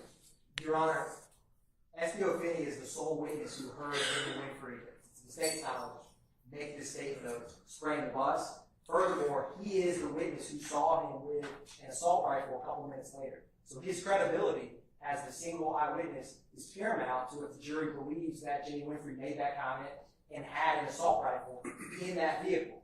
There's obviously other evidence, other witnesses that will come about that Jimmy Winfrey in fact did spray up the bus in that vehicle with an assault rifle. But all that aside, his credibility and the reason that the state asked that question is why does it stick out to him 9 years later?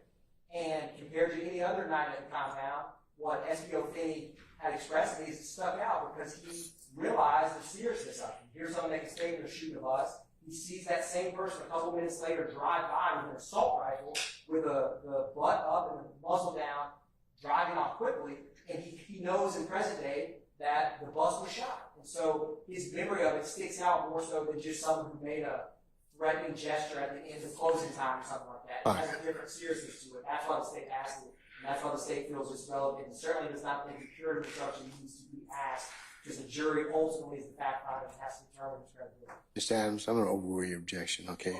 I'll note it for the record. Just on the record, just very quickly, Judge, just a very brief response that it is not relevant. He did testify to the factual aspect of what happened that night. He testified about the assault rifle. He testified about his observations. He testified about what was said. There is no necessity. There's no relevance to the jury hearing this officer's testimony and speculation about the fact that his quote could have gone south. It does, in fact, go to future dangerousness. It doesn't go to future dangerous, sir. I disagree with you about that. I just said, other than in a death penalty case, that type of statement is not relevant. Certainly not in this set of circumstances. So I would renew my objection, and I would ask for a curative instruction after his question and statement be struck. All right, I'm going to overrule your objection, sir, and your request. I'll note it for the record, and we'll go ahead and continue the examination of Officer Finny when we get back, okay? All right, enjoy your lunch. We'll see you in about an hour.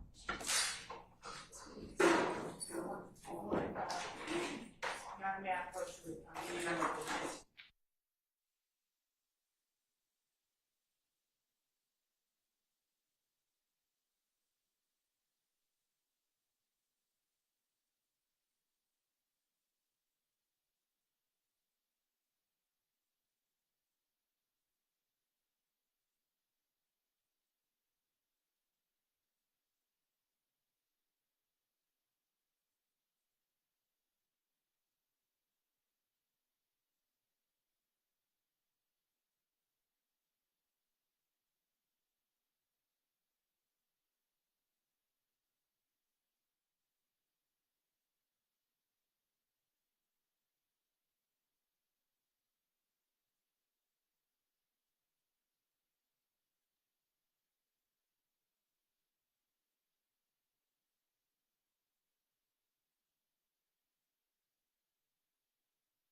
Yeah, Mr. Shart's up back there. Where's Miss Love? Okay, yeah, since Eddie Atkins is examining the witness anyways. Okay, all right.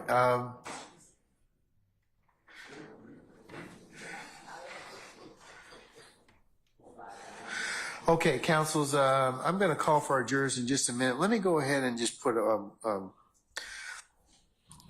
couple things on the record. We had a bench conference, administrative in nature, was when we recessed to go for lunch, talking about scheduling. Mr. Matthews and Miss Love were present. Mr.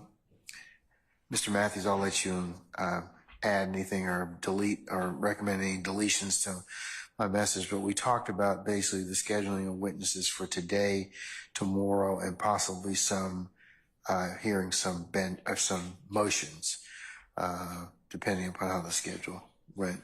Sir, anything else to add? No, Your Honor.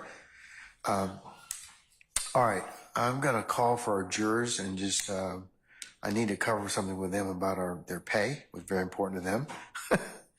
And then at that point in time, we'll call back our witness and continue, okay?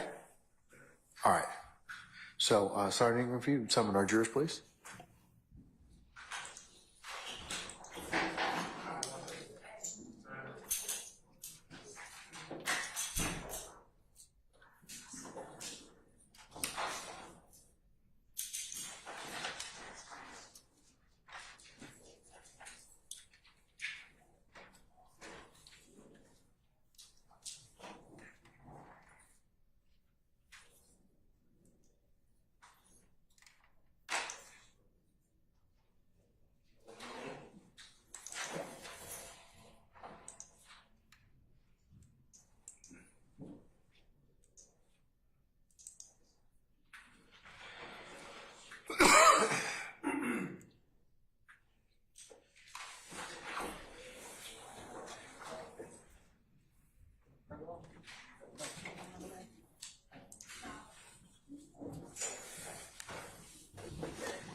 All right, thank you, Sergeant Ingram. Ladies and gentlemen, please be seated.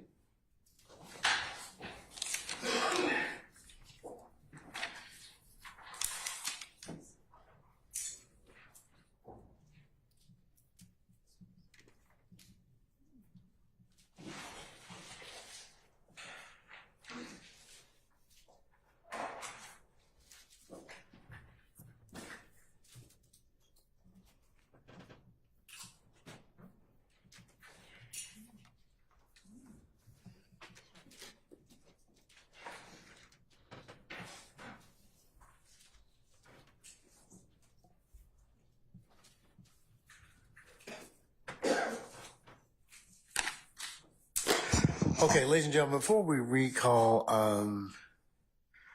Senior Patrol Officer Finny, let me go ahead and cover a topic that is very important and near and dear to your heart, a dirty five-letter word, money, okay? It has been brought to my attention in a note, which I'll mark as the next course exhibit in order, that you are checking on your pay for the following days, March the 28th and 29th, and April the 23rd and 24th. I have made such inquiry. The 23rd of April and 24th of April will be included on your next check, and we will remit for the dates in March on the 28th and 29th. You good? Okay, all right. Okay. One of your members asked about, for the next couple of weeks coming through the middle of May, I haven't given you the exact dates as of yet, other than this Friday, of course. Thursday and Friday, we will have some administrative days.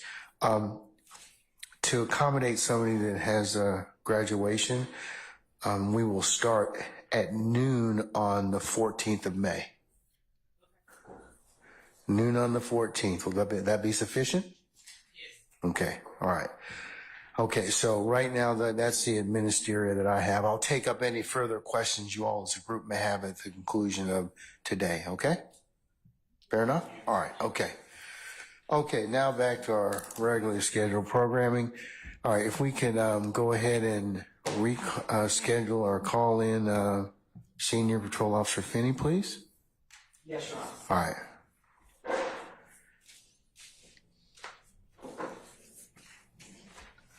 Chris.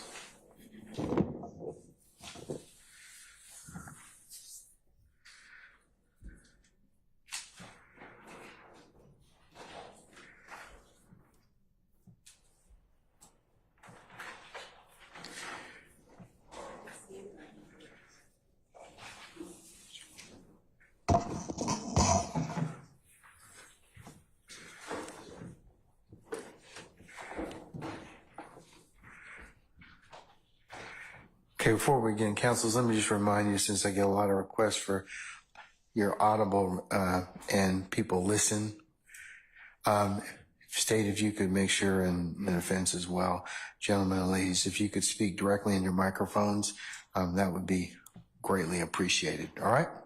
So, Cross. Yes, Mr. Adams, go right ahead, sir.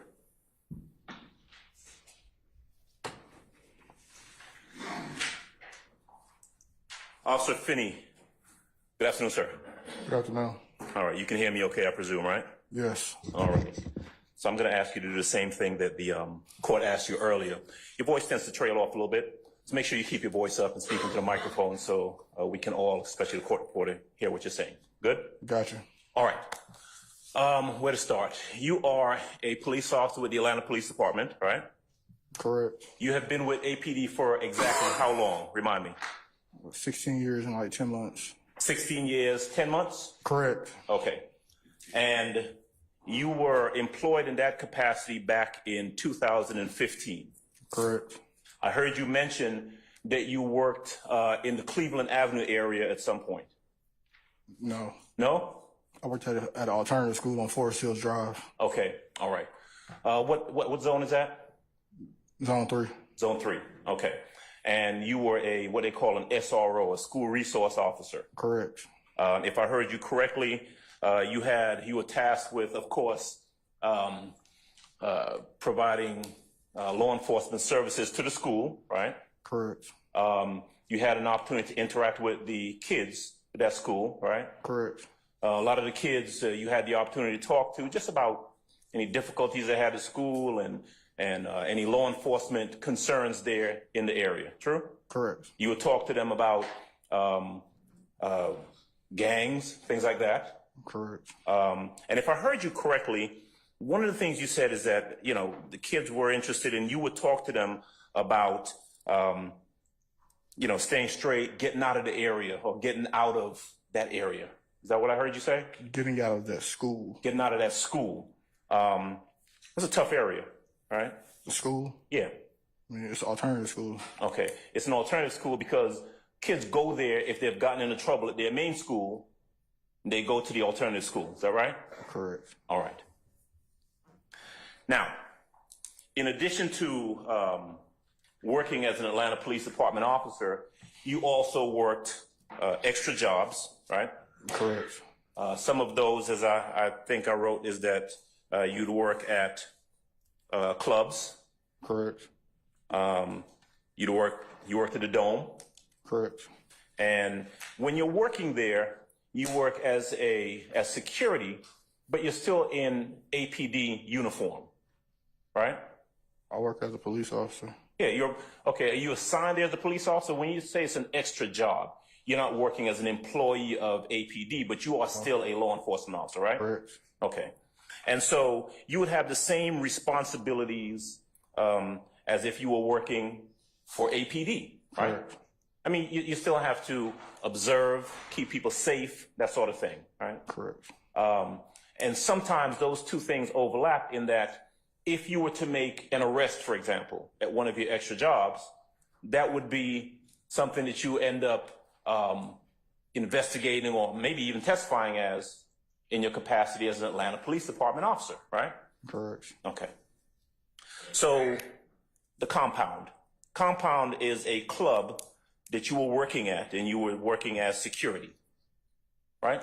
As a police officer, yes. Right. Okay. Let me not make sure it's not confused. You're a police officer, but you were working there in an overtime or extra job capacity. Is that fair? Yes. Okay. Still a police officer, right? Correct. All right. Still charged with enforcing the law, right? Correct. Still utilizing some of your training that you've received as a police officer, Correct. right?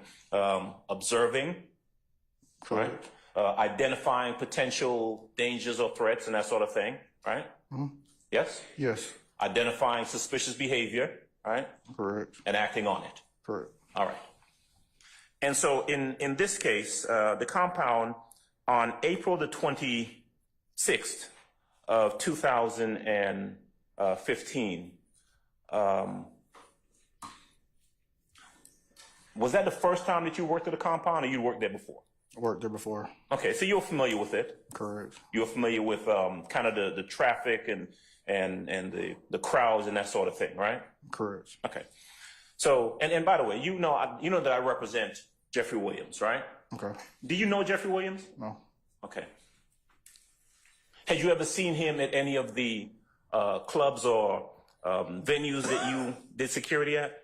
Yes. Okay. So you know who he is, right? Yes, as an artist. Right. And back in 2015, you knew him.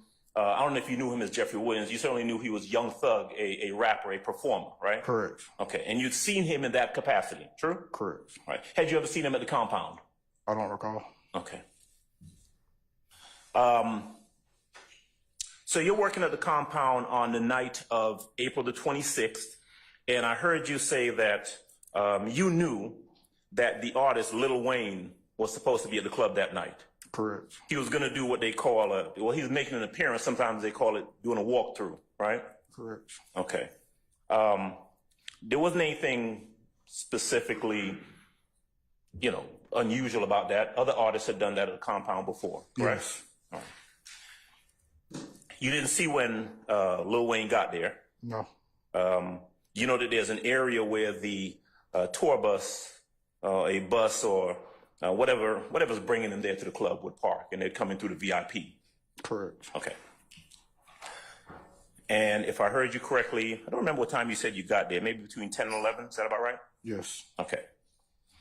So you get there between 10 and 11, and it's about 2 o'clock, 2:30, when what you've testified to about, this commotion, that's when everything kind of goes down, right? Correct. One of the people that you saw outside is someone that you've identified as you know him as Pee Wee. Yes. Jimmy Winfrey, right? Yes. All right. Now, am I correct that you don't know him personally? Y'all don't hang out or anything like that? No. You just know him from I think you said other entertainment venues you've seen him at? Just being around the clubs, yes. The club scene. All right. Would I be correct in that you've seen him at other clubs, other locations on different occasions before then? Seen him at the compound before, yes. Okay. He'd been to the compound before too? Yes. Okay. So when you saw him, what first got your attention, if I heard correctly, was you saw about a group of what you described as 25 to 30, either all males or mostly males, hanging out outside. Correct. Right. They were hanging, I think on the photograph you were showing earlier, kind of across the street from the compound. Is that right? Yes. On the corner. Yes. All right. Now, did you know for a fact that all of those folks were together, or did you just see essentially a group of people? It was just a large group of them hanging out together. Okay. Fair to say that the only person that you recognized and knew was Winfrey, Pee Wee. Yes. Okay. You're not able to tell this jury what the relationship between him and any of the other 25 or so people were, right? No. Just a group of folks on the corner. Correct. And the word that you used was that Winfrey appeared to be ranting and raving. Yes. He seemed kind of excited. Yes. You didn't know why. No, sir. You don't know what he was doing there at the club that night. Have no idea. I mean, no different than any other night that you'd seen him there before, right? Correct. You don't know what his relationship was to anyone inside the club or outside the club. Correct. All right. And I take it you don't know him. You didn't know him well enough to, to know if he had any sort of beef with anyone there that night, right? Correct. Okay. The only thing that you know is you see this guy Pee Wee, and he's kind of ranting and raving. He's kind of excitable, and at some point, he's heading towards in the direction of where the tour bus would be. Correct. Him and some other people. Correct. All right. You heard him say something to the effect of,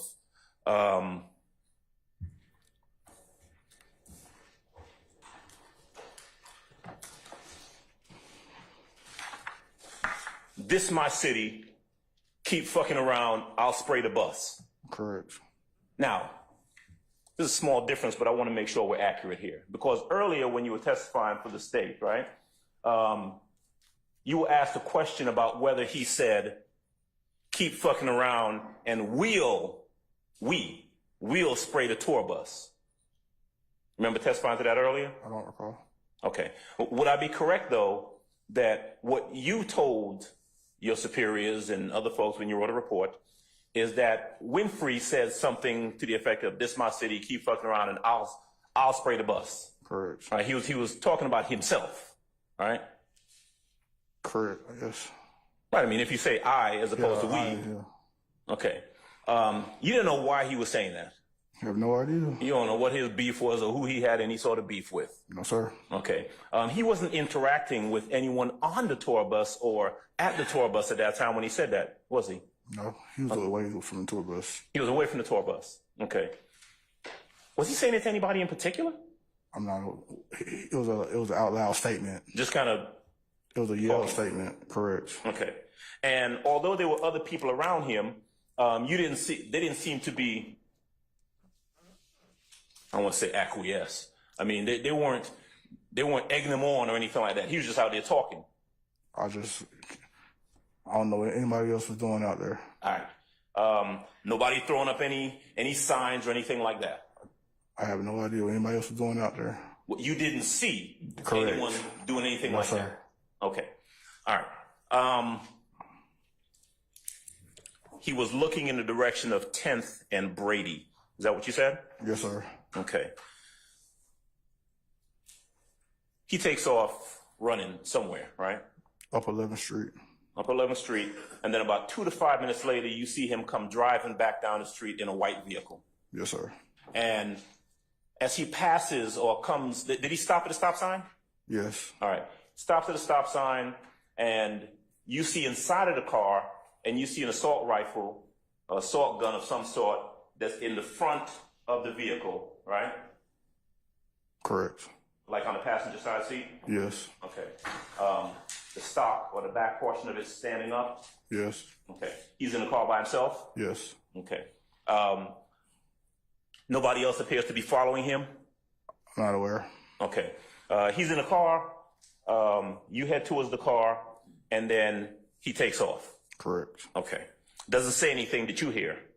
No. Okay. You don't know where he's going. I have no idea. Don't know what he was doing. Don't know why he was doing whatever the heck it was he was doing, right? Correct. All right.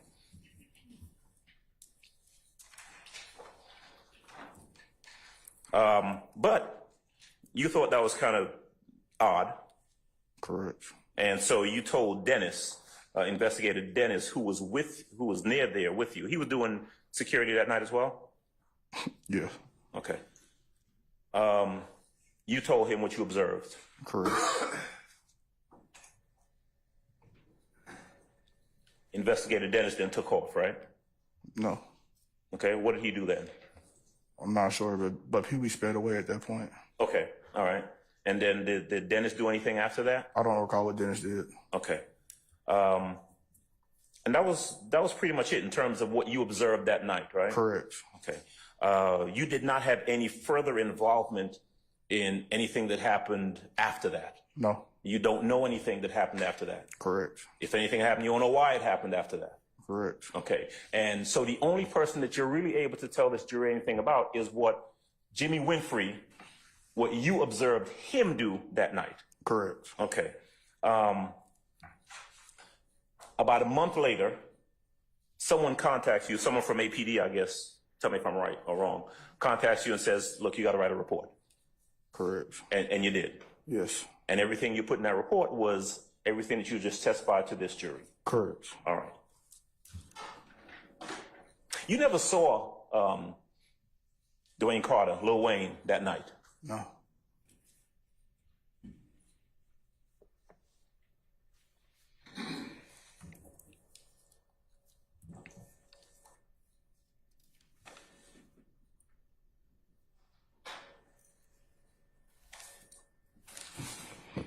Did you have any interaction with the tour bus or the driver of the tour bus or anything No. like that? No?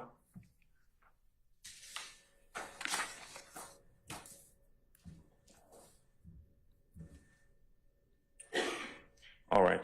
And when you said earlier that this guy Pee Wee, Jimmy Winfrey, seemed like he was leading the group, I presume what you're saying is that he was in front of the group. He was like the main one. Correct. Okay. You didn't see him telling anybody else to do anything, did you? No. Okay. And that's it, right? That's pretty much what you saw that night. Correct. Okay. One moment, please. Yes, sir.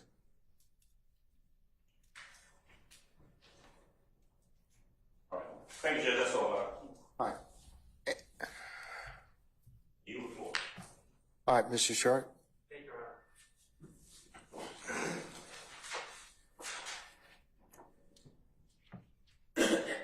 Officer Finny. Hello. Hello. Good afternoon. How you doing? I'm well. How are you, sir? Good. All right. Nice to meet you. My name is Max Shard. I represent Shannon Stillwell. You testified that you've been an officer, I believe you said 16 years and 10 months. Is that Correct. Okay. And at APD, they teach you how to write police reports, correct? Correct. And you are expected as an officer to document your work as a police officer, correct? Correct. When you write police reports, you want to make sure you're accurate in your police reports, correct? Correct. And make sure you provide details in your police Correct. report, correct? Okay. And writing police reports allows you to memorialize facts and observations while they're fresh in your mind, correct? Correct. For instance, today, we, the lawyers, are asking you about something that happened 9 years ago, right? Yes. Okay, and things were fresher in your mind when you wrote your report in this case, correct? Yes. And I'm going to use an example. Do you have a copy of your report? Not in front of me. Your Honor, may I approach the witness? Just mark it and show them what. Okay. Mark it as your exhibit. See. This will be DS 14. Show it to the state. Are you I'm not doing anything. I'm just having okay. Is this the report you wrote? Correct. Okay. Now, I'm going to use an example. Today on direct, when the state asked you questions about what happened, you were not referring to your report. You were not reading your report when you answered the questions, were you? Correct. Okay. And you erroneously said that Jimmy Winfrey said, "This is my city, keep fucking around, we'll spray the bus." That's what you testified to, correct? Objection, Your Honor. I'll defer to Ms. Weaver. I don't remember that characterization of Weaver. The mischaracterization of evidence is the state's objection. It's not. I'll sustain the objection. The jury will just be instructed to hear what they heard. But upon reviewing your report, you have your report in front of you, you can tell the jury that, in fact, he said, "This is my city, keep fucking around, I'll spray the bus." Correct? Correct. And that's actually what was said, correct? Correct. Okay. So you were able, because you wrote a report, you were able to make sure your testimony in court was accurate and correct. Mhm. All right?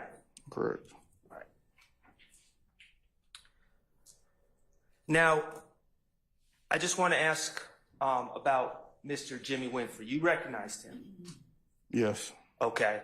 And Mr. Adams clarified about whether he was not telling anyone to do anything, correct? I In can't that say group? that. Yes, I cannot say that. Okay. Did he appear intoxicated to you? I don't recall. Okay, fair. And you indicated that he was making gestures, Jimmy Winfrey was making gestures, correct? Correct. But you did not observe other people making gestures. I don't recall. Okay. And when you saw Jimmy Winfrey in that white Camaro Z28 a few minutes later, he was riding by himself, correct? Correct. And you observed a gun in the car with him, correct? Correct. Okay. And you did not notice any other cars that appeared to be riding in tandem with him, did you? Correct. And you didn't know anything like that in your report, did you? Okay. I have nothing further. Thank you. Thank you, sir. Anyone else? Yes, Mr. Matthews. Investigator Finny, just have one or two questions for you. Microphone, please. Yes, sir. Investigator Finny, I just have one or two questions. Good afternoon, sir. How are you today? How are you doing? Doing well, thank you.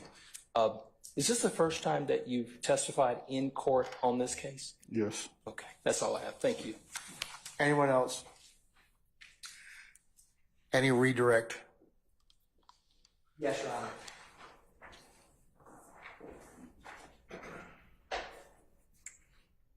SPO Finney, how there were some questions on cross about Jimmy Winfrey in relation to the group. Do you remember that? Yes.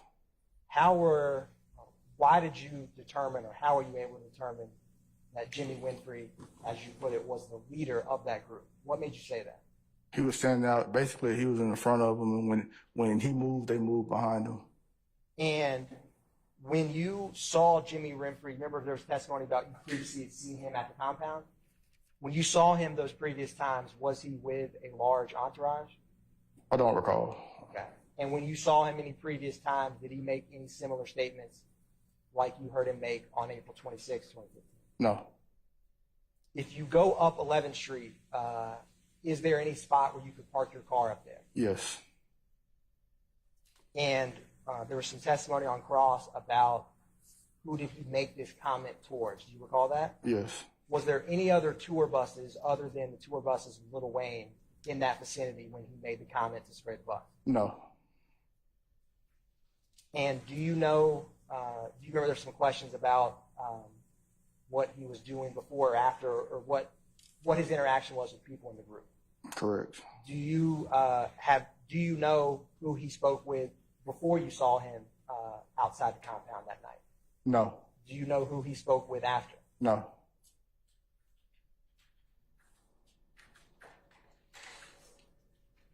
No further questions. Thank you. Anything further, Mr. Adams? No, sir. Mr. Sharp? All right, may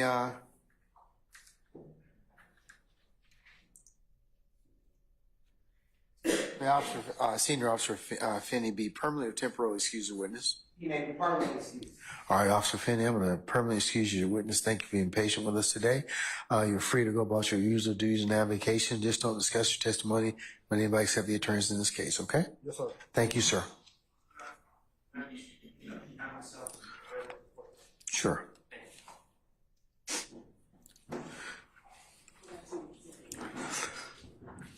You have to mark it. You have to mark it. I marked it as, yeah, that will, yeah. No, but we have to, since you showed it, we'll just keep it for the purpose of record. Okay.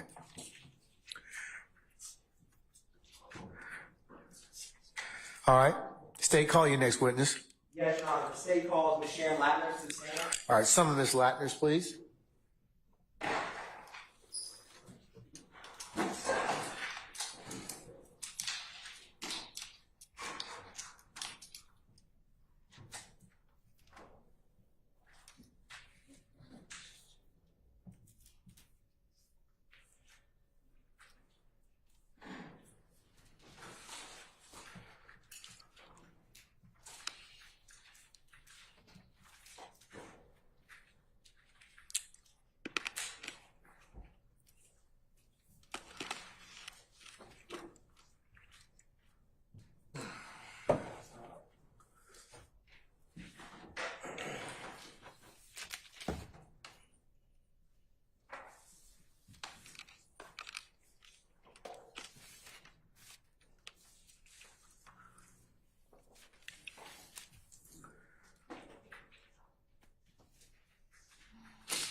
Ms. Latners, good afternoon again. Madam, if you could please approach the witness stand. Turn and face Sergeant Ingram sworn as witness again, please.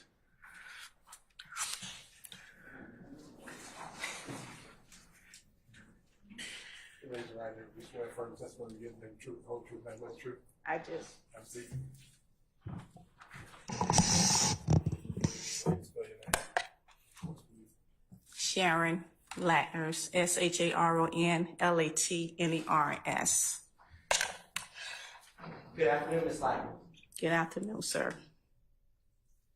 I'm approaching Ms. Latner's with what's been marked as State's Exhibit 2 Echo Alpha, 2 Echo Bravo, and 2 Echo Charlie.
Ms. Latner, I'm going to hand you these 3 exhibits. If you take a moment, Ms. Latner, just to look over those, and when you are ready, just look up again. What are those, Ms. Latner? You have a copy of the CAD report, and you have a copy of the 911 audio. And is there 2 CAD reports before you? Yes, Are they a fair and accurate depiction of 2 CAD reports and a 911 call from April 26, 2015? yes, Your Honor, at this time, the state has moved to tenure the evidence 2 Echo Alpha through subsection Charlie. Any objection to states 2 Echo Alpha, Bravo, or Charlie? Yes, I'm going to object based on confidential clause and also based on cumulative of the witness testimony. Is that all 3, sir? As to all 3 exhibits? As to the 2 CAD reports. Or I need to, can I see them first? Yes, Your Honor.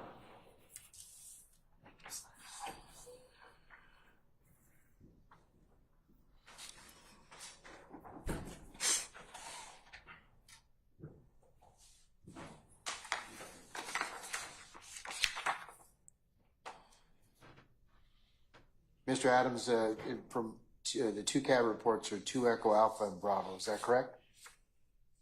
Yes. And you can take a look at them. That's why I want to look at them. Is Charlie the audio? Yes, Your Honor. Is there any objection to Charlie? Yeah, I'm going to have the same objection. Okay. Okay. And confidential clause. Can we just, something's come up. Can we just take a brief comfort break just a second? Okay. We'll be in recess.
I have, Lieutenant Walker, is everybody here, madam?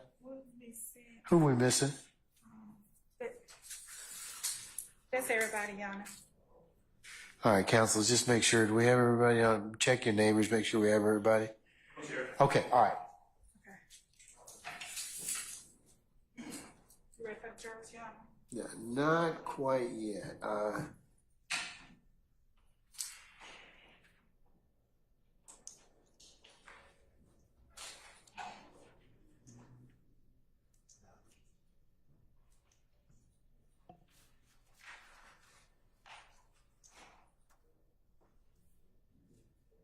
Okay.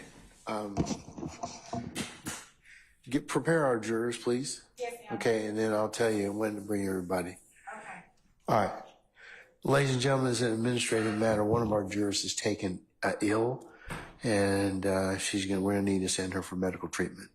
So we're going to recess for today. Don't know what, or don't have any idea what may happen, so I'll have to keep you all posted as to in that respect. However, I would ask, is there anything else that we as a body, hold on, Lieutenant, that need to take up tomorrow? We can take up tomorrow. Your Honor, I don't think it's right, but you did specifically instruct me to keep reminding you. So About? those motions I filed last week, I don't think it's right, and I don't think the state's ready yet, but I am. Then why are you bringing it up? Because you told me to. Okay, all right. Okay. Judge, the only thing that we would ask, and I know you can't even tell us right now because we don't know the status, but a witness that we've flown in at the appropriate time, if the court could let us know if we would possibly be able to put that witness up. Well, we need jurors in order to, our jury a complement in order to do that. So let's not put the cart before the horse on that issue. I know we did discuss that, and that was something that Mr. Matthews and the court and Ms. Love had a conversation in regards to. That was before our jury took ill. Is that correct, Mr. Matthews? All right. So let's put a pin in that for the time being. Let's see how things go. But is there anything else in the immediacy, like within the next 3 to 5 days, that we can take up and utilize for tomorrow, or some things that we need to take up that you'll foresee coming up, given the witnesses that you're going to be calling? That was what I was going to say. As a matter of course, what we'll do is call through the next few weeks, and if there are matters that we believe should be addressed beforehand so that we don't have to encounter any holdups, we will bring that to the court's attention and to the council's attention before tomorrow. And hopefully we'll be able to hash out some of those. All right, so let's just say, councils, tomorrow will be a work day for us and your clients, okay? So we'll have your clients come. We'll take up any other administrative or other motions that I need that are issues that are forthcoming. So, and I can then update you all on the progress of our juror. So, okay? Thank you. All right, anything else? All right, I'm going to call our jurors out, tell them that they will be in recess, and for tomorrow we'll take up things accordingly. With them, as you know, they'll be out administratively through Thursday and Friday, and they'll come back on Monday the 6th of May. All right, Lieutenant Walker, summon our jurors, please. All right. Jack, where you going, man?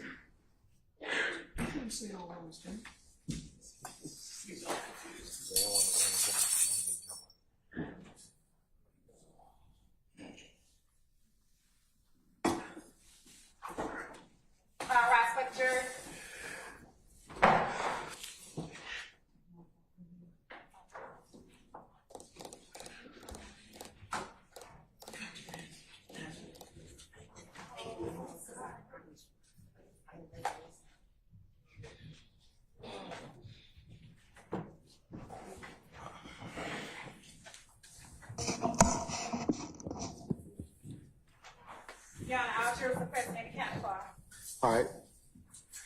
Ladies and gentlemen, please be seated. Except for our jury that is ill, correct, madam? Okay, all right. Ladies and gentlemen, jury, given that one of your member has, or your number is taken ill, and we need to find out status or at least what's going on, I'm going to recess you all for the day. Tomorrow, we'll notify you this evening whether or not things change and if we can hold court tomorrow, but it is likely that we'll probably you'll have an administrative day tomorrow, and then you were supposed to get Thursday and Friday anyways. So depending upon what I hear tonight, as updates, let's just go ahead and, right now, unless I notify you otherwise to come in, that we'll go ahead and just, you'll be, on an administrative day tomorrow. But that could change tonight as we get some word that things are okay. I'll tell you to come in, okay? All right. Ladies and gentlemen, do you have any ministerial inquiry of me at this point? Do we have an anticipated time for Monday then? Mondays, you'll be here for 8:30 for an anticipated 9 o'clock start time, okay? Yes. All right, anybody else? Okay. All right, ladies and gentlemen, let's go ahead and just recap as we do ordinarily. Leave your notepads in the basket.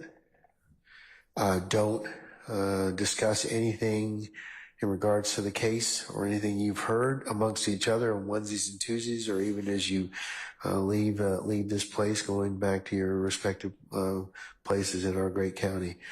Do not go by and visit any of the scenes you may have heard about or depicted through testimony. Please do not try and do any extra research. As remember I told you before, the only thing you can consider is what's lawfully presented within the four walls of this courtroom. Also, it would be a violation for you to recap the testimony, meaning, or handicap it, meaning while you're sitting back there, hey, what did you think about the testimony of X? It would not be permissible because you've not heard everything in this case, and I have not given you any instructions on how you to begin your deliberative process. So please resist temptation of doing that. Please also, ladies and gentlemen, do not listen to any news media or third-party accounts of this particular trial, nor go to any third-party websites or reference materials to consider anything that was anything that may be presented or offered by those sites. Also, if any third party tries to reach out to you, either directly, independently, or through text or other means, your duty would be to let Sergeant Ingram and myself know immediately. So, and ladies and gentlemen, again, thank you for your patience and your attention that you've given to us, and we'll hope that your colleague is health improves and we find out exactly what's going on. Okay, so ladies and gentlemen, do you have any other inquiry of me at this point in time? No. Okay, ladies and gentlemen, unless you have anything else, just be on the lookout this evening. We'll touch base with you, but it is highly likely that we'll probably see you Monday on the 5th of May, okay? All right, okay, all rise.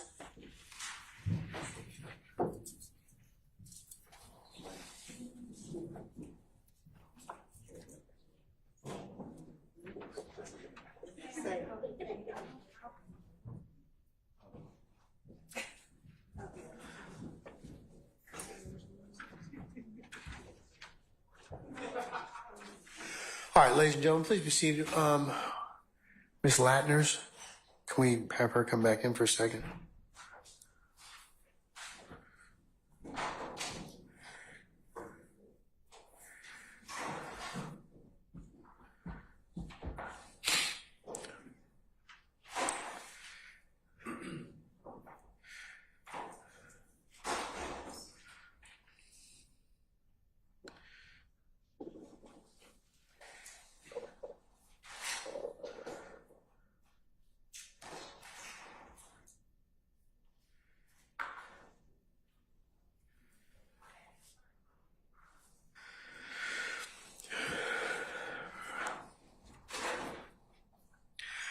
Ms. Latners, we've had a situation come up and we're going to have to recess for the day. We'll let you know whether or not I'm going to need you tomorrow, or whether or not you'll need to come back on Monday, the 5th of May, okay? All right, and if it's tomorrow, we'll let you know the time. If it's not till Monday the 5th, I'll need your report for 8:45, okay? All right, and don't discuss your testimony to anybody except the attorneys in this case, okay? All right, thank you, madam.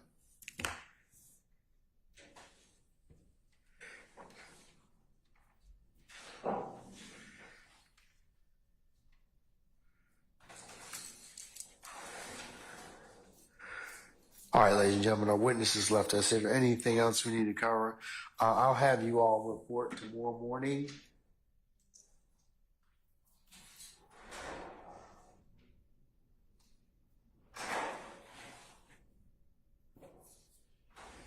For 11 o'clock. And we can take up any business that we have at that point in time, okay? All right, anything further? All right, hearing none, we'll see everybody tomorrow at 1100 hours, okay? All right, we're in recess. All right. Your Honor.